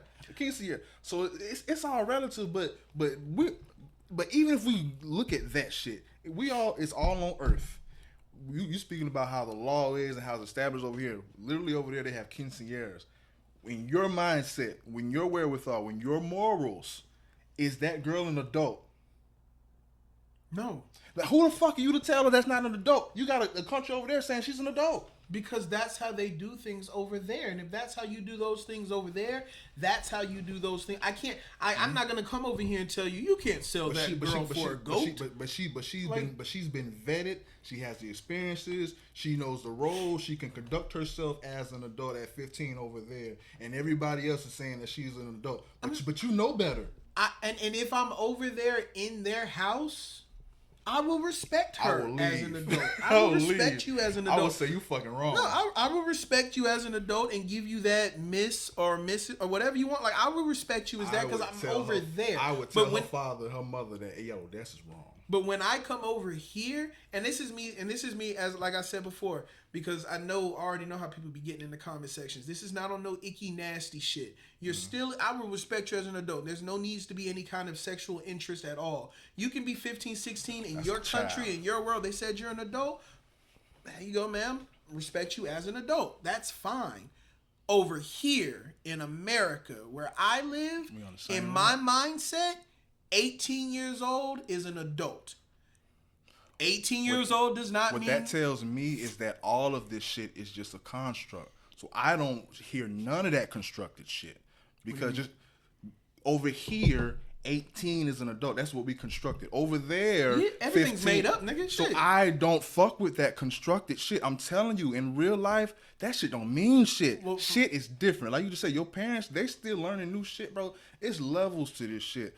Just because we can sell this product to this person or we can do this something to this person at a certain age, respectfully, these are still kids. That's all I'm saying. Respectfully, regardless of what's constructed over here, regardless of what's constructed over there, I don't agree with that shit at all. But like you say, we can't do shit because that's what's constructed over there and it's fine. And that shit is not right. I think I agree with you that they are still kids mentally. But outside of that, you are still an adult. And I think, and the reason why I feel like that distinction is so important is because I never want you as an adult and a streamer, and this is for all the young streamers out there that are in their 20, 21, 22 age range. I never want you to assume or think that because you have so many different viewers that are young kids, that are 14, 15, 16, that comment in your chat, that you're associating yourself with. Keep in mind, you are an adult. We don't disagree.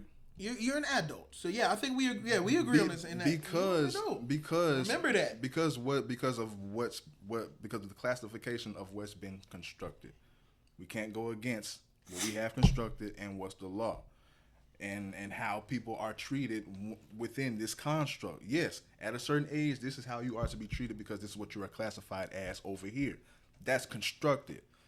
But what I'm saying is, once as you grow, bro, you realize and you give grace and respect because you've been there. But you realize, dog, okay, yeah, that wasn't shit. Yeah, that wasn't shit either. This wasn't shit. This, like 30s, because growing up, I thought 30 was when I was going to fucking die. Knock on wood, but now I'm seeing, like, yo. 30 right now. Right? Yeah, I'm like, I'm be 32. But I'm like, yo, like, this is, like, I've people only get that way because they let themselves get that way. Like, essentially, other than my mindset, I can low-key get my body back to how I was when I was 20 something. You know what I'm saying? Like, I'm still in my prime. I'm still in my youth. But the metamorphosis that the 30s have, like, that's a whole different level. And I can't even fathom what 50 and 60 is to come. I know I'm not going to be. Can I say this then at least? Because how long have I been doing this with you? Let's say 4 or 5 years. I mean, I've seen shifts.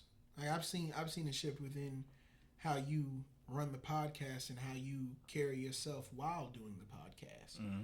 You know, you definitely have taken it to far more serious and far more developed area that you're trying to build things going into a different direction than wherever you were at before. And so I understand that as you get older, you eventually begin to realize, like, one of the things I thought to myself recently. Now, there's other factors to that as well, but I feel the same. But you know, I'm just saying, like, well, from what this is just from a person. I'm pretty sure there's other factors, but this is just a person from the outside looking in on what it is you're doing, knowing what it is that I've seen from you.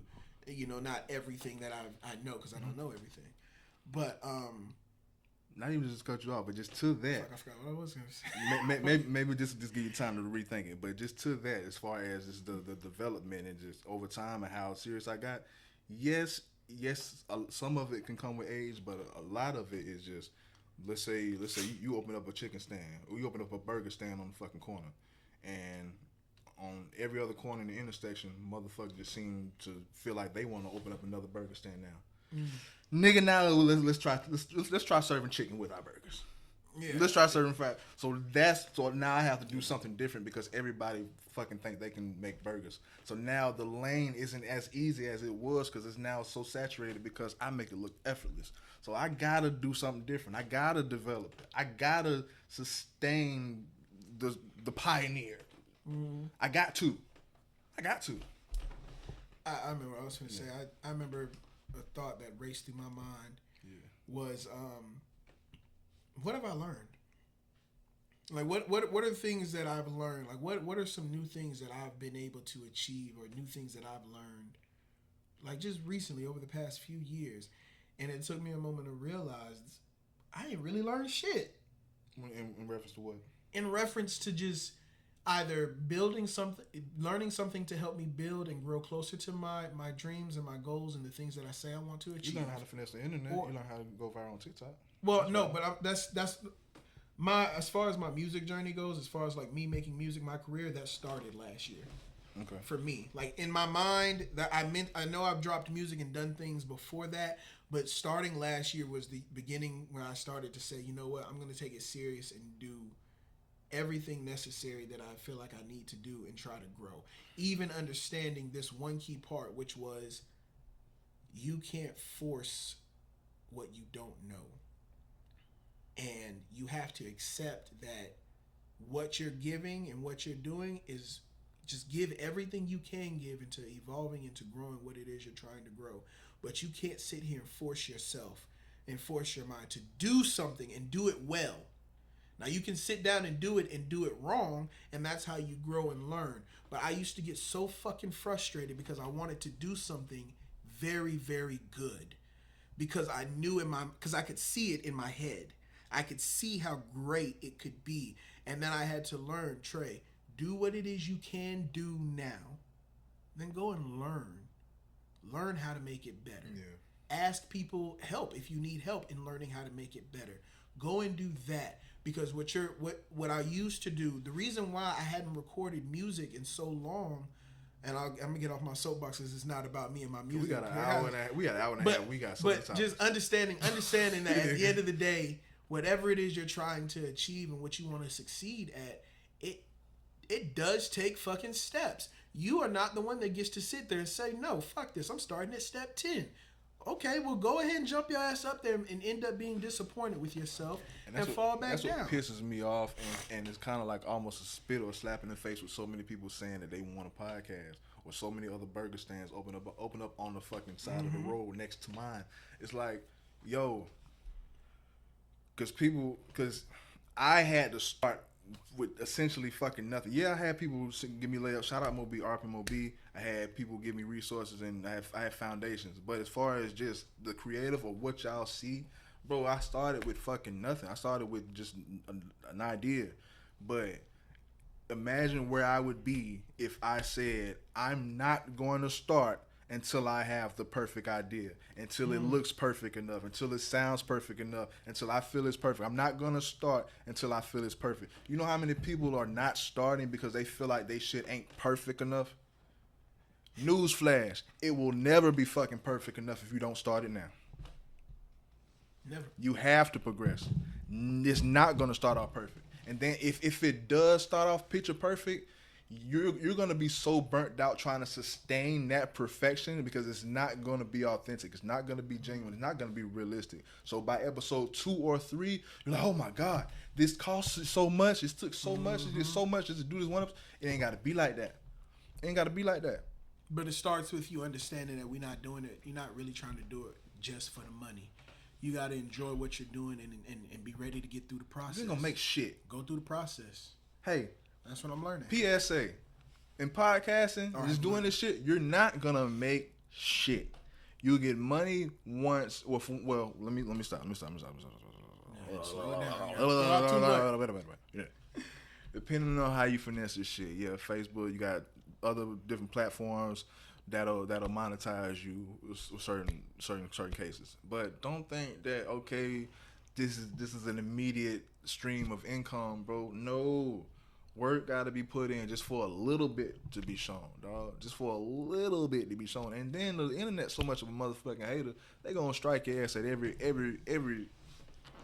which way. Every which way. Like, I've been striked and demonetized so much. I'm literally doing this shit for the love. I'm literally doing this shit for the love, bro. I'm literally doing this shit for the love. I don't get... Dog, like... I get money if y'all book an interview and my Facebook status is, dog. Like, my money is money I got. But I do this shit for the love, bro, just because, man, I'm keeping Moby name alive, man. Fuck it. That's what I'm doing. So all y'all motherfuckers trying to compete with me or just feel like this shit easy and it's just the wave, man. Fuck y'all. I'm doing this shit for a real reason, man. So, and when you build something and you get it to where it's supposed to be something that is great, don't let nobody take it from you. Because I feel like deep down that's what's happening to the tendernism dude. Walter Johnson is his name, by the way. The old man that y'all see online with the beef ribs, shaking the meat off the bone, talking about some tendernism. We all know where it started from. It was him. You know, it was the old man. That's what we were accustomed to seeing. Some people even assumed or thought that he owned his own restaurant or owned his own food truck or something like that. Just to come and find out that there is another man that owns the restaurant that this black man works at. I don't know his name, but it's some white man. And now he's all up in the videos, all up in he's got merchandise. Who held the camera for the original video? Was it the white man? The director. No, I think it's, I don't know. Because if it was the white man, this guy I just thought about. If it was the white man the whole time, that was literally his partner from the beginning, I'm gonna ease off of it a little bit. But who was the motherfucker helping him with the videos? Who was the cameraman? That's a great question. I did see in one of their videos, because I did go to YouTube, that one of the cameramen that was filming the white guy at the time while they were out at some event was a black guy. Because I saw his head in the camera. Okay, so just for the sake, we just gonna say the cameraman always been black. You just gonna say the cameraman? He always been black, man. Fuck it. But nonetheless, Walter Johnson, for those who aren't fully familiar with the story, the older black gentleman decided to go and work at this restaurant that wasn't even a barbecue restaurant to begin with. But Walter talked to the owner of the restaurant, and they ended up starting to sell barbecue because that was something that Mr. Johnson was familiar with. And so he was familiar with barbecue. He helps make that menu and get it all set up. They started doing their thing. Then the old man, Mr. Johnson, decides to go ahead and do the tendernism videos. Now, I don't know if Walter Johnson decided to say, hey, let's do a video. I want to do a video about the ribs. I don't know if somebody else came to him and said, hey, let's get a review. I don't know how that whole idea came about. However, while being filmed, Mr. Johnson was the one that started the trend of the tendernism, which led to so many other people doing their own versions of it, which is hilarious. During that process and during that time, tendernism was not trademarked by... It's not a word. It's not a word, but it's a saying. It's a trademark because you see Mr. Johnson in the videos wearing tendernism on his shirt. It became a trend hashtag. Yeah, it became a trend hashtag. If you make a word and it becomes a trendy word or something that's big like that, and you want to put it on merchandise, you want to go ahead and trademark it so that you can get your money. And so it wasn't until the name of the restaurant is Destination. It wasn't until the video started going viral and everything started going well for Mr. Johnson that now the videos are showing the owner of the restaurant, who wasn't Mr. Johnson. It was this white gentleman who I don't know his name, but they ended up seeing him in the videos. And a lot of people have been giving him backlash. A lot of people have been saying, where the fuck Unc at? Y'all stealing Unc shine. Well, you wasn't in the videos before. Why are you in all of these videos now? All of that kind of stuff. And, I mean, I'll be completely honest. I feel like the white man probably should have stayed out of the damn videos and just let the business be what the business is. It would have been best for business if you would have stayed out. Just let him be just the sole ambassador of it and let him be the face of it. Just who cares? Who cares? Who cares what they see when they come? You know what I'm saying? They coming to get a quick flick with him. You know what I'm saying? But I think when it was exposed that it was an actual restaurant, he linked into it by, you know what I'm saying, well, let me be the star now, let me P. Diddy it. Nah, he should have just stayed low key and just kept the man viral. But I think it's, I don't know the back history, I don't know their relationship, but I think it's a lot of the master don't want the slave to get too big because he's gonna leave the plantation. That's how they, okay, he getting too big, now you getting too big. Remember, you just my cook. Yeah. Whatever was his name, Randy, Walter, what was his name? Walter Johnson. Remember, you just Lil Walt now. Yeah. Like, remember, That's you just how Walt. they do you. Like, come, like, yeah. He even said, from what I heard from another podcast, which was, he said something that pissed me off. Go ahead. he said something along the lines of Tipping. We'll get to that in a second as well. Sorry, but yeah, he did mention that he said he didn't have nothing before he came working over here, implying that Mr. Walter Johnson had nothing at all before he came working at this restaurant. And maybe I can believe that. And maybe I can believe that. That's what also. But that don't give you the right. But that's what will also lead me to believe that maybe I could be dead ass wrong. I would welcome me being dead ass wrong, but I would believe that Mr. Walter wouldn't know how, or wouldn't even know that he would need to trademark anything. Mm-hmm. So it'll just be open in the motherfucking air for anyone to trademark it. I don't think he would even have that wherewithal. Like, I need to, no. I think somebody actually did trademark it. It wasn't any of them. I think some lawyer is trying to get that trademark placed back over into Mr. Johnson's name at this time. But yeah.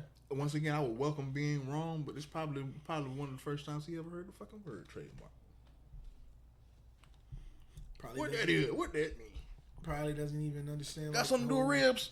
Yeah. Trademark. When you mark the spine and you trade them. Nigga. No, stop. But nonetheless, yeah. I mean, hey, I hate seeing, and with him being an older black man. First off, the whole tip with what's his name? You say he's a business owner. That's disrespectful. Like, why would you What's tip? his name? What's the white guy? Keith Lee. Keith Lee, yeah, while at the restaurant, goes and checks them out. Keith Lee decided he wanted to leave a tip for Walter Johnson, for him specifically, not for the whole entire restaurant, for the old man. I'm gonna leave him a tip of $4,000. They would not let him give that $4,000. They said we can't accept. He can't accept tips that large, or some shit like that. But they wouldn't let him give $4,000 to Walter Johnson. And the owner tried to justify it for Walter why he couldn't, because it's not. I don't believe that Mr. Walter refused it. I believe he wasn't allowed to take it. Mm-hmm. He wasn't allowed to motherfucking take it, and his justification was that it'll be rude or disrespectful to Walter, as if he's not a business owner. He doesn't need a tip. If you're gonna tip everyone. Who the fuck does that? Who goes and sits down at a restaurant and says, "Hey, your service was so great, I'm gonna tip everybody in this motherfucker"? Let's your dumb ass down. So stupid. So stupid. Oh man, hey, old black people. Like I said, I feel like he has like we said before, he has the mentality of I just want to work. This is all I've heard older black men say. Back in the day, you got you a good job, you stayed on that job. And you just stayed there. You grind it out. You get your money and that's not really how the world works anymore. Especially when you have the ability to go viral and do it multiple times, trademark. Like he knows nothing about it, and nobody's guiding him or leading him into the direction that he needs to go in to help him.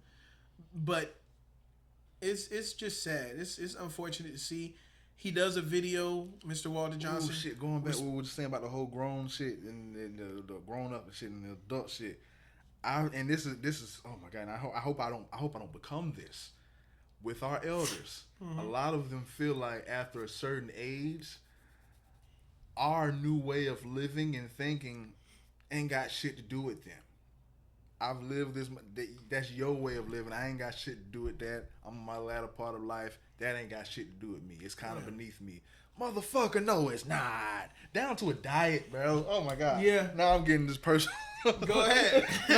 no, but it's like, yeah, like it all goes back to I don't anticipate him capitalizing off of it in any way, regardless of anybody saying, hey, this, Walt, this. Yeah. I'm sticking to my rear.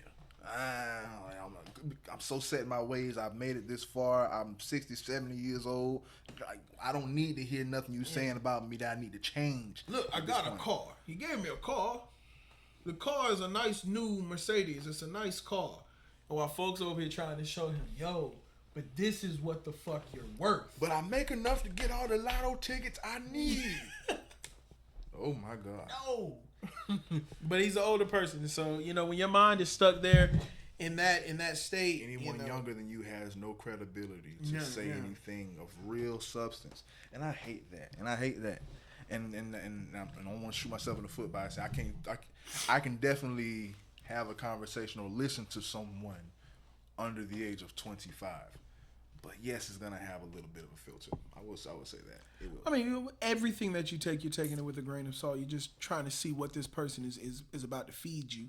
But it's never to the point where it's like, shut the fuck up. I'm older than you are. You can't talk. Don't talk to me. Yeah, and that's so much with our elders. Because sometimes what you learn is not even something that you didn't already know. It's something that you didn't see in that light originally, which then could help broaden your mind or your view on something totally different. I had my grandmama tell me that them AI videos was real. Oh my God, that was so scary. No. That was so scary. No, trying to teach AI to the elders, teaching AI to senior citizens is so crazy, especially coming off of the evolution of movies and the evolution of acting and the evolution of characters and role and just live comedy or just live acting or whatever, just physical acting. Yeah. Bro, I literally had my grandmama say, I don't know, I think they just acting. I think they just actors. And literally, and the tone was as if I had no clue what I was talking about, and she was clearly watching AI. Bro, I'm like, it's not clocking. It's not. I had, and my mother was initially with her, and through time, I got my mother right. My mother can identify AI now. Yeah, now. But at that time, they were literally still treating me as if I had no credibility with anything that I was saying because y'all older. Y'all know that's a dangerous way of living. Especially in a world where you choose, this is for the older people that choose to not fully stay in line with what's going on in the tech world. Hey, it's danger that way. It's danger that way, you guys. You're not even staying. You're not. Shut up. Shut up. You don't even know how to spell. You don't know how to. Yeah, shut up. Okay. All right. Okay. Hey, God bless all the older people. Praying for y'all. One of the older people that I want to say a special prayer for is LeBron James. All-Star talk, baby. This is the first time that we haven't seen LeBron James start in the All-Star game and be a part of the starting lineup in over, 21 years? Yeah. So, I officially have the roster. Well, this is the starting lineup because he will be there, but yeah, he's not starting. So as far as when it comes to the East, or the Eastern Conference, we got front court. We have Giannis. Damn, that's the only front court player they fucking got. The rest are guards, literally. So they got Giannis, Jaylen Brown, Jalen Brunson, Cade Cunningham, Tyrese Maxey. Real quick. Nice. Applaud, child. Hey, Tyrese Maxey deserves it. Shout out to Tyrese Maxey. Nigga been balling. What a list. That's a good starting lineup. But I don't think they win. Good talented I players. don't think they winning shit because there's nothing but guards with Giannis at the Yeah, with all the guards, it makes it difficult. But versus the West. Starters. You got Steph Curry, Luka Doncic, Shai Gilgeous-Alexander, Nikola Jokic, Victor Wembanyama. Fuck. I don't even want to watch this game now. And then LeBron is coming off the bench with this team. With I anticipate Sengun will probably be playing as well. All that shit with me anticipating LeBron may have a chip on his shoulder by not starting. And I think since their All-Star announcement, because just last night, you know what I'm saying, he broke out, you know what I'm saying, when I went to go see him in New Orleans, he was dunking on everybody last night. Okay, this nigga got something. You know what I'm saying? That's still Brian. But yeah, I can they do the mercy rule in the All-Star game? Like if they go up 100 points, can they call it? This may be the first All-Star game I'm not even going for the East. I'm not even wasting my time rooting for the East. I might just watch some highlights from it. No, seriously though, damn. No Anthony Edwards? So that's what we were getting to. Yeah. So for one, First, real quick, Bron. Yeah, Bron, you're older now. It's fine. This should have been your last season. You should have called it at the beginning when you were fucking playing in people's faces like a jackass. That would have solidified the starting spot. You should have did that shit then, and you would have started, and that would have been great. But nonetheless, you played yourself. Him not starting, I'm not even upset at that because all the other talents that you just mentioned. I love you, Bron, but if you don't move on when you're supposed to move on, the league will fucking move on. Respectfully. I can justify it. I can justify it. Only because they have 3 point guards starting. They got Steph, Luka, and Shea, which all of those are starters. But similar to the East, they got nothing but guards and Giannis. Shit, stage ass Cleveland. But it's like, yeah. But would you? So you wouldn't sit anybody or trade anybody on the West squad for LeBron? So I think the Thunder has been playing like shit this season. Jokic, no. Shea, no. Wemby, no. Luka, no. At least Steph. I need to see their stat lines. Because, boy, you look at you smooth with it, ain't it? Bull. Other than Wemby, because Wemby's in and out, but you're not gonna. But Wemby's the future. But Wemby's 27.4. But other than Wemby, he has the lowest. 5'3". Maxey. Ooh, yeah, Maxey. But just like LeBron, that's still Steph. Yeah, see, Steph is with that. We'll just call it a 27, 5, and 4. What is Bron putting up? Is Bron putting up 27, 5, and 4? No. Bron, what the fuck? Why are we crying? Why are we crying? No, there should be no crying. Because if I'm not mistaken, I think he's putting up like 21 or 22 a game, which is still good. Which is still, he's still Bron. But do you think they should actually like go back to positions, like 2 guards, 2 forwards, a center? Bro, Tyrese Maxey, Cade Cunningham, Jalen Brunson, Jaylen Brown. I just named 3 1s and a 2. I mean, then Giannis. Would it be nice? Who started as a 3? Would it be cool to see basketball be played like that again? Because it just looks, to be honest, it just looks good. Yeah. It looks good on paper to see the 2 guards, the 2 forwards, and then you say it looks good on paper. That's how we've really conditioned our brains to see it. That's how we grew up watching it. You know, you wasn't finna see Kevin Garnett play no fucking 3. Kevin Garnett plays. He was mad when he had to play the 5. He was like, "Motherfucker, I'm a 4." Mm-hmm. You know what I'm saying? But this positionless basketball that we've gotten into, I mean, shit. If he's shooting 3s, we shooting 3s. Nobody like. I mean, the mid-range game has died. It's all about the 3s and playing in the paint. So it looks like the East is able to do that very well. Giannis drive it in. Giannis kick it out. Boom. Knock them shits down. I mean, I say with how they doing it, just and then out west everybody shooting 3s. So fuck yeah. With how they doing it, I guess just the top players get it. Looks like then I can justify it. But if they were to do actual positions, damn, I don't think we have enough time for who would be your actual lineup. Because you have to think of 2 guards, 2 forwards. I could do it quickly if you wanted to pause right now, and I could pull my 5 up of guards, forwards, and center. Now transition to Ant. Anyway, Ant. So LeBron not starting. Hey, like I said, I'm okay with that. He still needs to go and play in the All-Star game, but start. I'm okay with that. And we're looking at the same starting 5 though. That's the West, the same starting 5. The Ant-Man deserve would. Now, I told you do you think Ant-Man should have started? Yes. Let me see. Yes. I'm looking up Anthony Edwards right now. While you got the rest of that team there. Because let's compare Ants to shit. Yeah.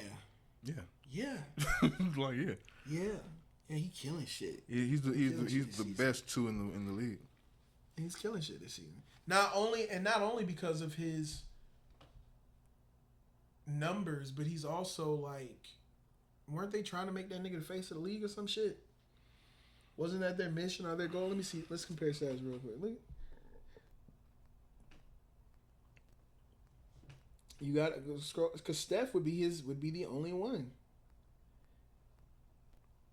And aren't the Warriors worse off than like the Minnesota is 27 and 17. Y'all say what you want. 'Cause I love everybody on this list. But as far as the All-Star game goes, and just as far as just the momentum and how the game will be anticipated to go on my end, y'all say what y'all want, bro. My sixth man for this squad, like Luka. I'm benching Luka. And all of them are great. All of them are great. Let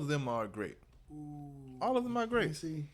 But with everyone else, why? Oh, you crazy as hell. With everyone else, why? With everyone else there. The fans voted, right? Yeah. But with everyone else there, bro, Luka, I mean, he's gonna have the trick shots and everything, but you want to bench a nigga that's averaging 33, 9 and 7, 33, 8 and 7?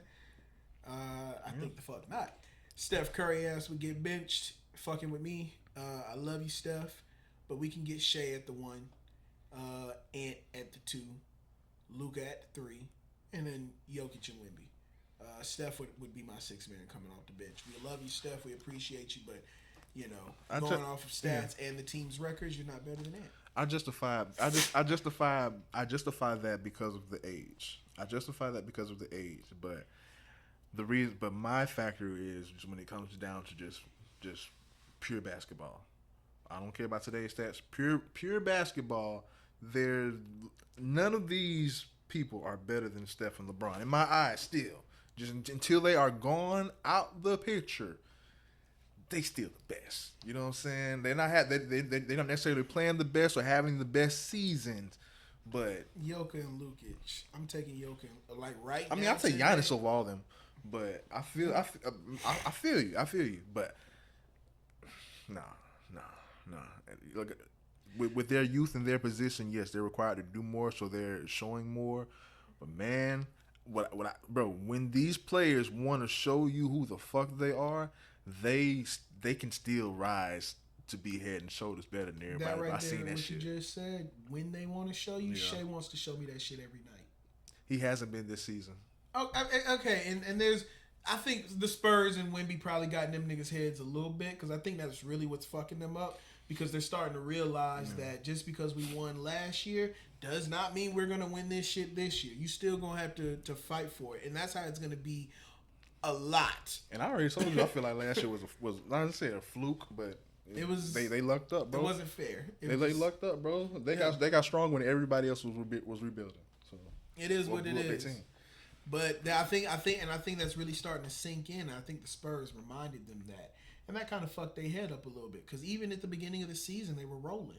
And now I think about it, Shea is a great basketball player. Yes. Nothing about him says nothing about his game. Nothing about his game says all-star game. Now, as far as the term all-star, just means that you have surpassed the level of stardom or a star basketball player. But as far as all-star game, flashy passes, dunks, deep threes, highlights, he never has a lot of those. He's a great basketball player, but it's a lot of ISO, mid-range work. Bucket getter, and that's great basketball. If that's the case, I'm looking for somebody like a Bones Highland then to be a part of the All-Star game. No, just put in Ant right there. Yeah, just give me Ant. I mean, give me Ant. But when you start talking about all of the flashy flash and the this, that, and the other, that's nice and all. I would love to see that, but I mean, Shea is still motherfucking Shea. That nigga's putting up numbers that he's a superstar. He's top 5 in the league. Player, bro. But I'm just saying, as far as he plays real basketball. He's gonna make this All-Star game boring. He made last year's All-Star game boring. Fans voted him in that shit. Yeah, because he's a great basketball player.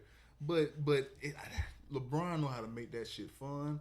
I think Wemby's gonna help make it fun too. I hope he does. I think Wemby.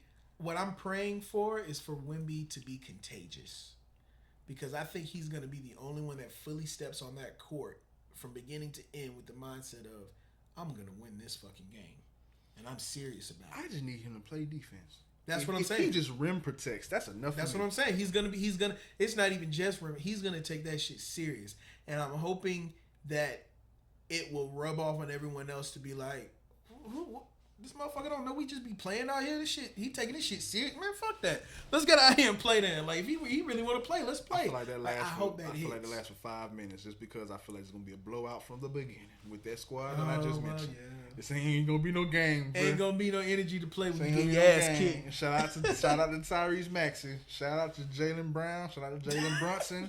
Shout out to Cade Cunningham. I love Brunson. No, thank you. Damn, that's gonna. No, thank you.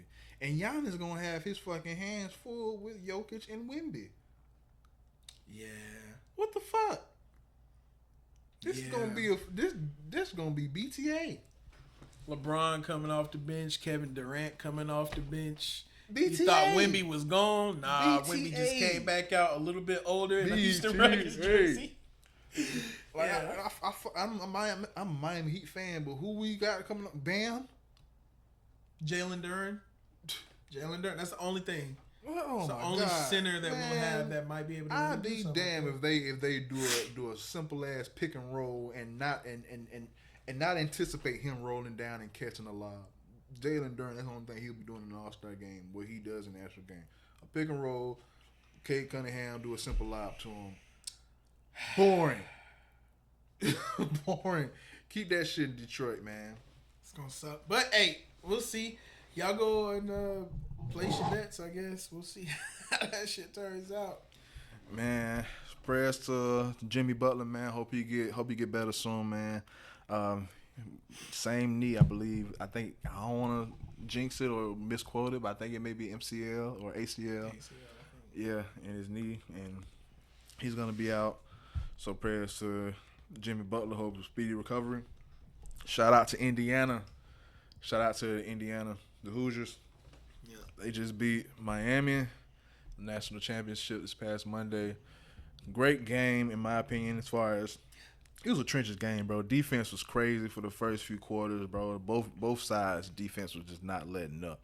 But I think the age and experience prevailed. Yeah. What's up? What you gotta say on that? Mike Brown being fired as the Knicks head coach. I was honestly gonna skip past that. I don't Well, give a fuck y'all about know Mike it now. Brown. In case y'all didn't know, Mike Brown has fired. Mike Brown got fired from the Knicks, so they're looking for a head coach. I don't want to get into the deep about that. I don't really care. We had 2 hours. Yeah, let's wrap up on that last topic with Let's close up with Cole. fall off.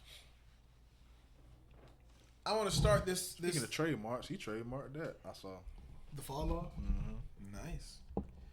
Hey, he's gonna be putting the shit on merch and everything. So J. Cole has announced that he is finally going to be releasing the album "The Fall Off," Whoop-de-doo. which motherfuckers have been waiting for over 10 goddamn years. Whoop-de-doo. Whoop-de-doo. Let's start things off real quick with what is the fall off. Now, what he has recently released is he released a video of him washing, maybe I think it was at a Lambo. He's washing some very expensive ass car, and somebody's giving some kind of speech or whatever about falling off. And then he finally released actual music, which was called Disc 2 Track 2. So that right there already lets you know that there probably is going to be this project is going to be a dual disc album. Deluxe shit. Yeah, some deluxe shit, some dual shit, some all eyes on me type shit. And then We don't need it. he said we don't need it. And then when he released Disc 2 Track 2, I was unfamiliar with the song Rewind by Nas. I went in and did my research on that, and amazing song. And people were saying that this is similar to that, and some people were even symbolizing it to when he did I Let Nas Down on his Born Sinners project. People were like, right, be some kind of tribute to that. Oh, no. I said, okay. Real quick, Let Nas Down. If you go listen to Let Nas Down and then the remix simultaneously right after that. Bone chilling. Go ahead. Yeah. But yeah, so I Have you ever done it? I've not. You didn't hear Nas' response? I probably didn't, just don't remember it. Oh shit. Yeah, because I do remember going over and listening to. He responded to his Let whole Nas, discography. he responded to Let Nas Down on the same beat. Yeah. That was back when J. Cole was my favorite rapper. So yeah, this is old shit. Because there was a while ago when I went through his entire discography, J. Cole's, and so I think I did listen to that. I just don't remember it. It wasn't on the official album. Yeah, it was probably on It was a response to a song. Go ahead. But nonetheless, so before you get to the disc 2, track 2, he starts it off by saying, "For the past 10 years, this album has been handcrafted with one intention, a personal challenge to myself to create my best work, to do on my last what I was unable to do on my first. I had no way of knowing how much time, focus, and energy it would eventually take to achieve this, but despite the countless challenges along the way, I knew in my heart I would one day get to the finish line. I owed it first and foremost to myself, and secondly, I owed it to hip-hop. The Fall Off, J. Cole." Shut the fuck up, man. Damn. And this is coming from a nigga that used to like, oh, God. Your dog falling off. What's Oh, God. Shut up. Shut up. Shut up. Shut up. Damn, shut up. I hate this. Oh, shut up. I hate this shit. How many times you gonna flirt with fucking retirement? Said all that I can say now. I play with thoughts of retirement. That was 10 years ago. The fuck are we doing?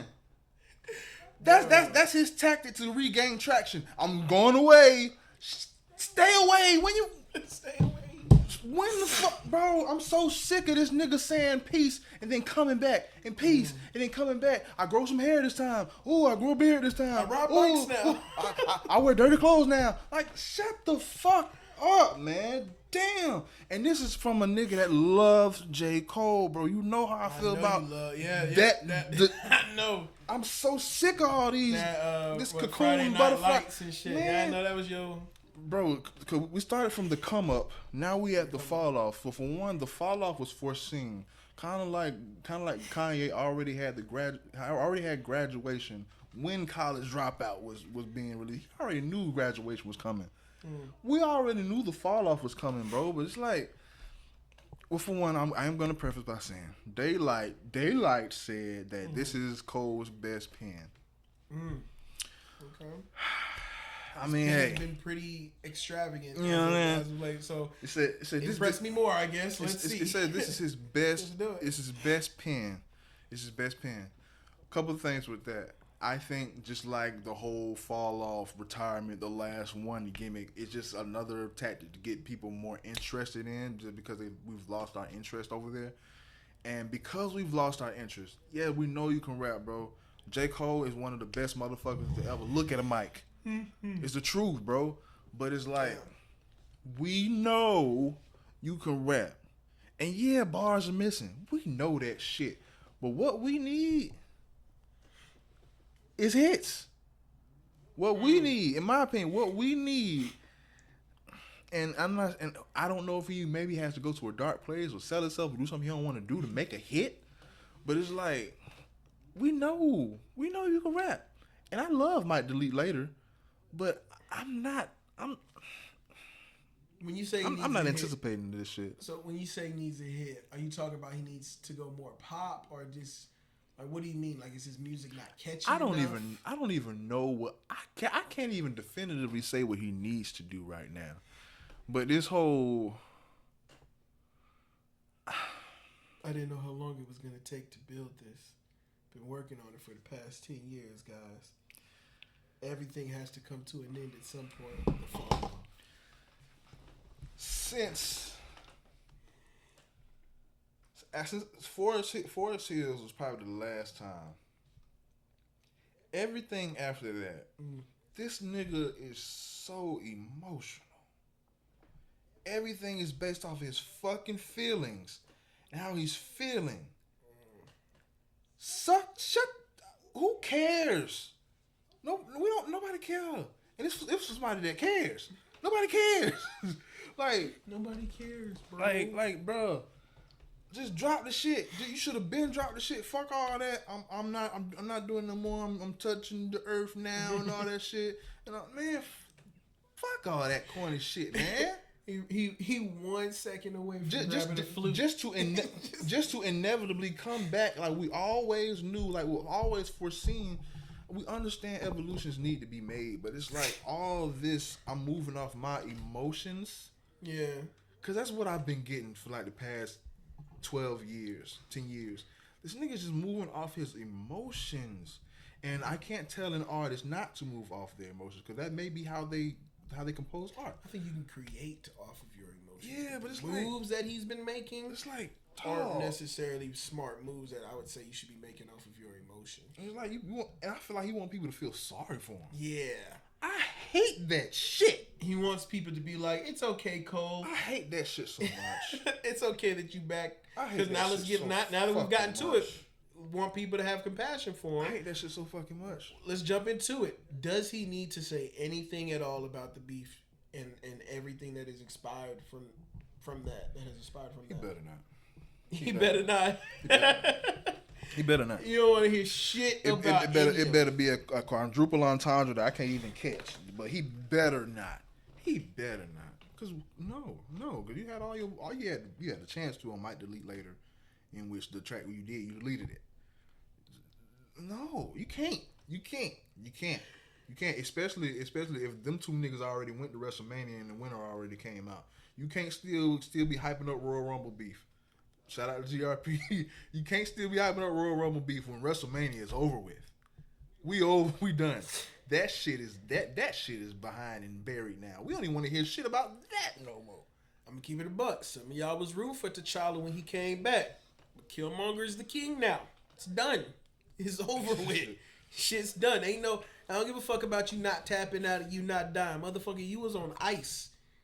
I always felt some type of way just personally about that movie. But that's the same situation. Yeah. It's done. Don't come back trying to fight shit. It's over. So it's gonna be interesting. He did. I never yield, but you did yield. Yeah. You stopped moving your fucking body. That's yielding, nigga. You're done. You did, bro. But I don't. No. I just don't like this. I'm moving off my emotions, and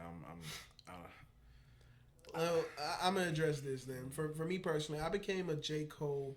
So here's the thing. I've always listened to J. Cole and have never skipped his music if it's on a playlist. So I fuck with J. Cole's music, but I look at, when I say I become a fan of something, there has to be something that I've connected myself to it. Because I can listen to your shit all day long and may not really be a fan of your shit, but a fan means that I can kind of look back and be like, oh, I remember listening to this and this made me feel like this, or I remember listening to this and this was just really good in that time. I didn't become a real big fan of J. Cole's music and everything until I heard For Your Eyes Only.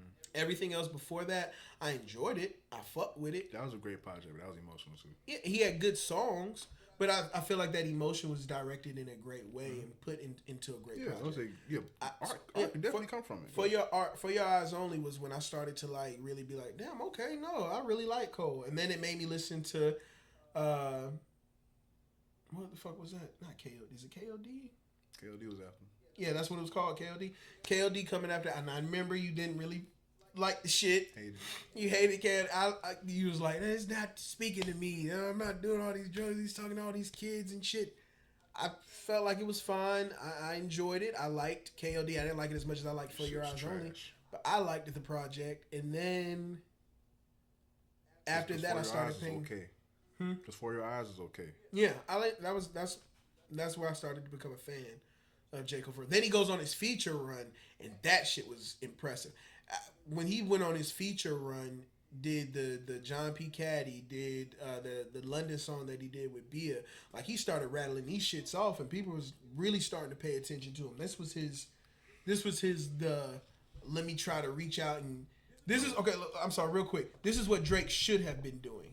That era that you featured Cole, that was what he's portraying the fall off to be, going back to the old me. Because what he was doing on those tracks, on those features, was old mixtape Cole. Like that was him. That was my motherfucker. Yeah. Like, I grew up with this nigga's music because it was synonymous to basketball, and ball was life, bro. The warm up, the come up, the fall off.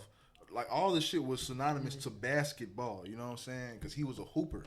And it was like, just walking to the park, walking home from the park, bro, his music was perfect back in the day. But it was, but yeah, 2011, 2010, 2012, man, that artist that artist, bro, had a different type of hunger. He was a different artist, bro, and he just knew to drop dope shit. Drop dope shit. Fuck, I'm gonna do what I'm feeling today. Man, just drop hard shit and get harder and harder and harder. Pause. It's like I always bring this. I told you about the lore on Dead Presidents too on the Oh one. no, yeah, like, we've had man, we have had many a conversation. I like, know bro, exactly how you feeling. like I'm even, listening even to that you. was kind of emotional, but it's like that was like Jordan emotion. Like, oh what? I can't. That's not hard enough.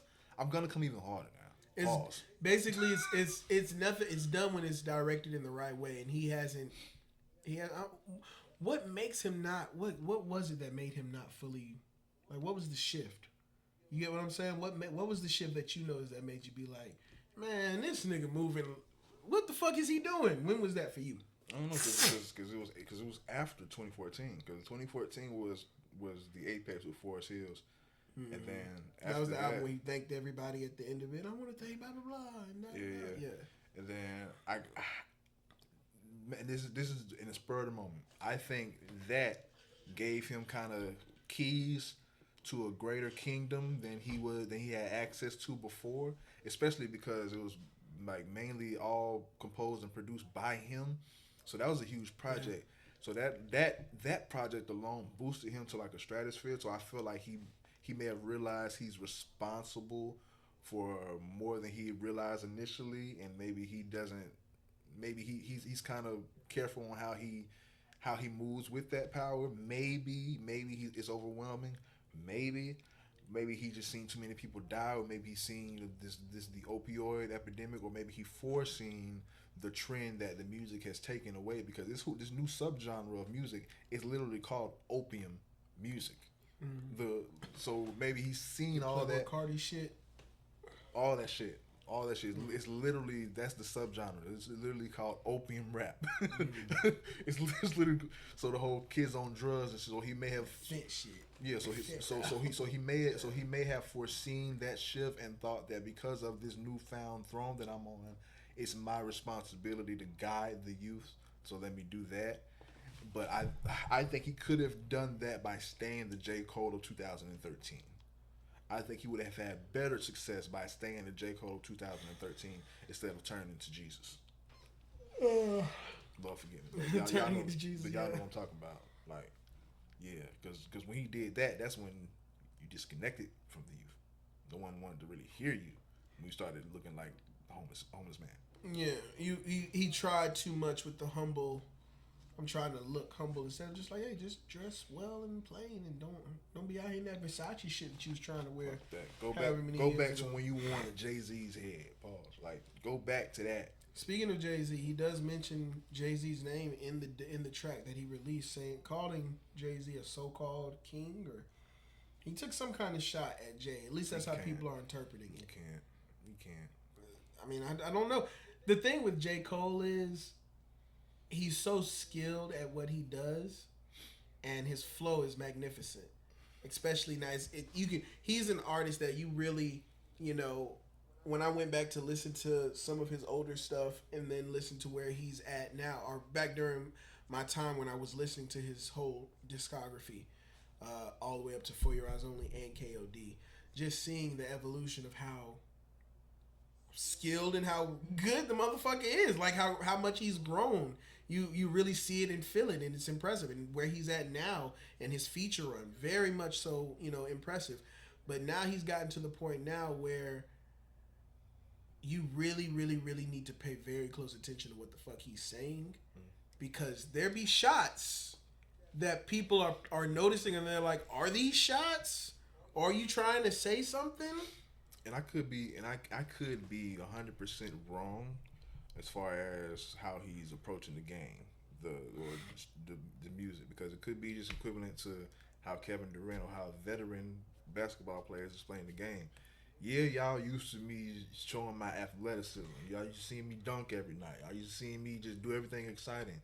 But I'm actually more comfortable within the game and can do more in the game now that I've slowed down and actually let the game come to me. So maybe in that same breath that he's just that much of a veteran now that he understands what he needs and doesn't need to do within music, rather than just come out and just dunk on every fucking track like we want. But it could be that. It could be just the evolution of music. But I could sound like one of those ignorant motherfuckers that's saying that KD lost it. You're dumb. You're stupid. But yeah. I just hope he understands that people now more than ever, I feel like, especially over recent years, are going to be very, very interested in what you have to say, Cole. Shit. I really do. For people who listen to it, and I'm going to be one of those people who actually listens to it. I'm not going to be like first day, oh, as soon as it drop, I'm on it. Like, but I'm going to take my time and find the time to listen to it. But at the same time, people want to know whatever you have to say. Don't get on this motherfucker. I feel like people want to listen to it, but I don't think nobody give a fuck about what he got to say, because I feel like a lot of people are going to listen to it. But do you feel as if after you listen to it, you're going to want to talk about this shit up here? I don't anticipate there's going to be much conversations other than what you thought about the album. But I don't feel like there's going to be a lot of dissecting. Because you don't think he's going to say a lot of shit that is worth dissecting, or because you just don't think it's going to be good? I don't think motherfuckers don't care enough about what he's dissecting. It'll be interesting. I mean, obviously we're gonna mention it, but we'll. At the end of the day, I don't know. I don't know what to expect from this project. You've been working on it for over 10 years. All I know is this: within that 10-year span, where you started versus where you're at now, this music can't sound too damn dated. It's gonna have to sound like there's gonna have to be mentions, because a lot has happened in over 10 years. The world has gone through a lot over the past 10 years. You've experienced a lot. What do you predict the first week sales be? First week sales, I predict the shit to go maybe like 300. I expect it to do, fairly well. I mean, I expect people to really want to fuck with it because it's new Cole. First week I say 80. You don't think it's gonna go crazy? First week I say 80. I don't think no one is going to I don't think the world is going to stop when he drops. I feel like more people will later get around to it, to listen to it. J. Cole has I don't say surpassed or is no longer got it or has given up the spot, but he's no longer that artist that the world stops when he has something to say. But his fan base is massive though. Like, people still fuck with his music though. People still care about what he has people to say. do. And a lot of people, but they're not going to stop what they're doing the moment he drops. But the narrative too that was leading narrative after the beef, after his whole apology thing, was that he made a smart move. When I was good on Cole, smart on Cole. Like, that was the narrative that a lot of people were pushing. The Mike Delete later came out, and that's what we were anticipating on that. It didn't happen.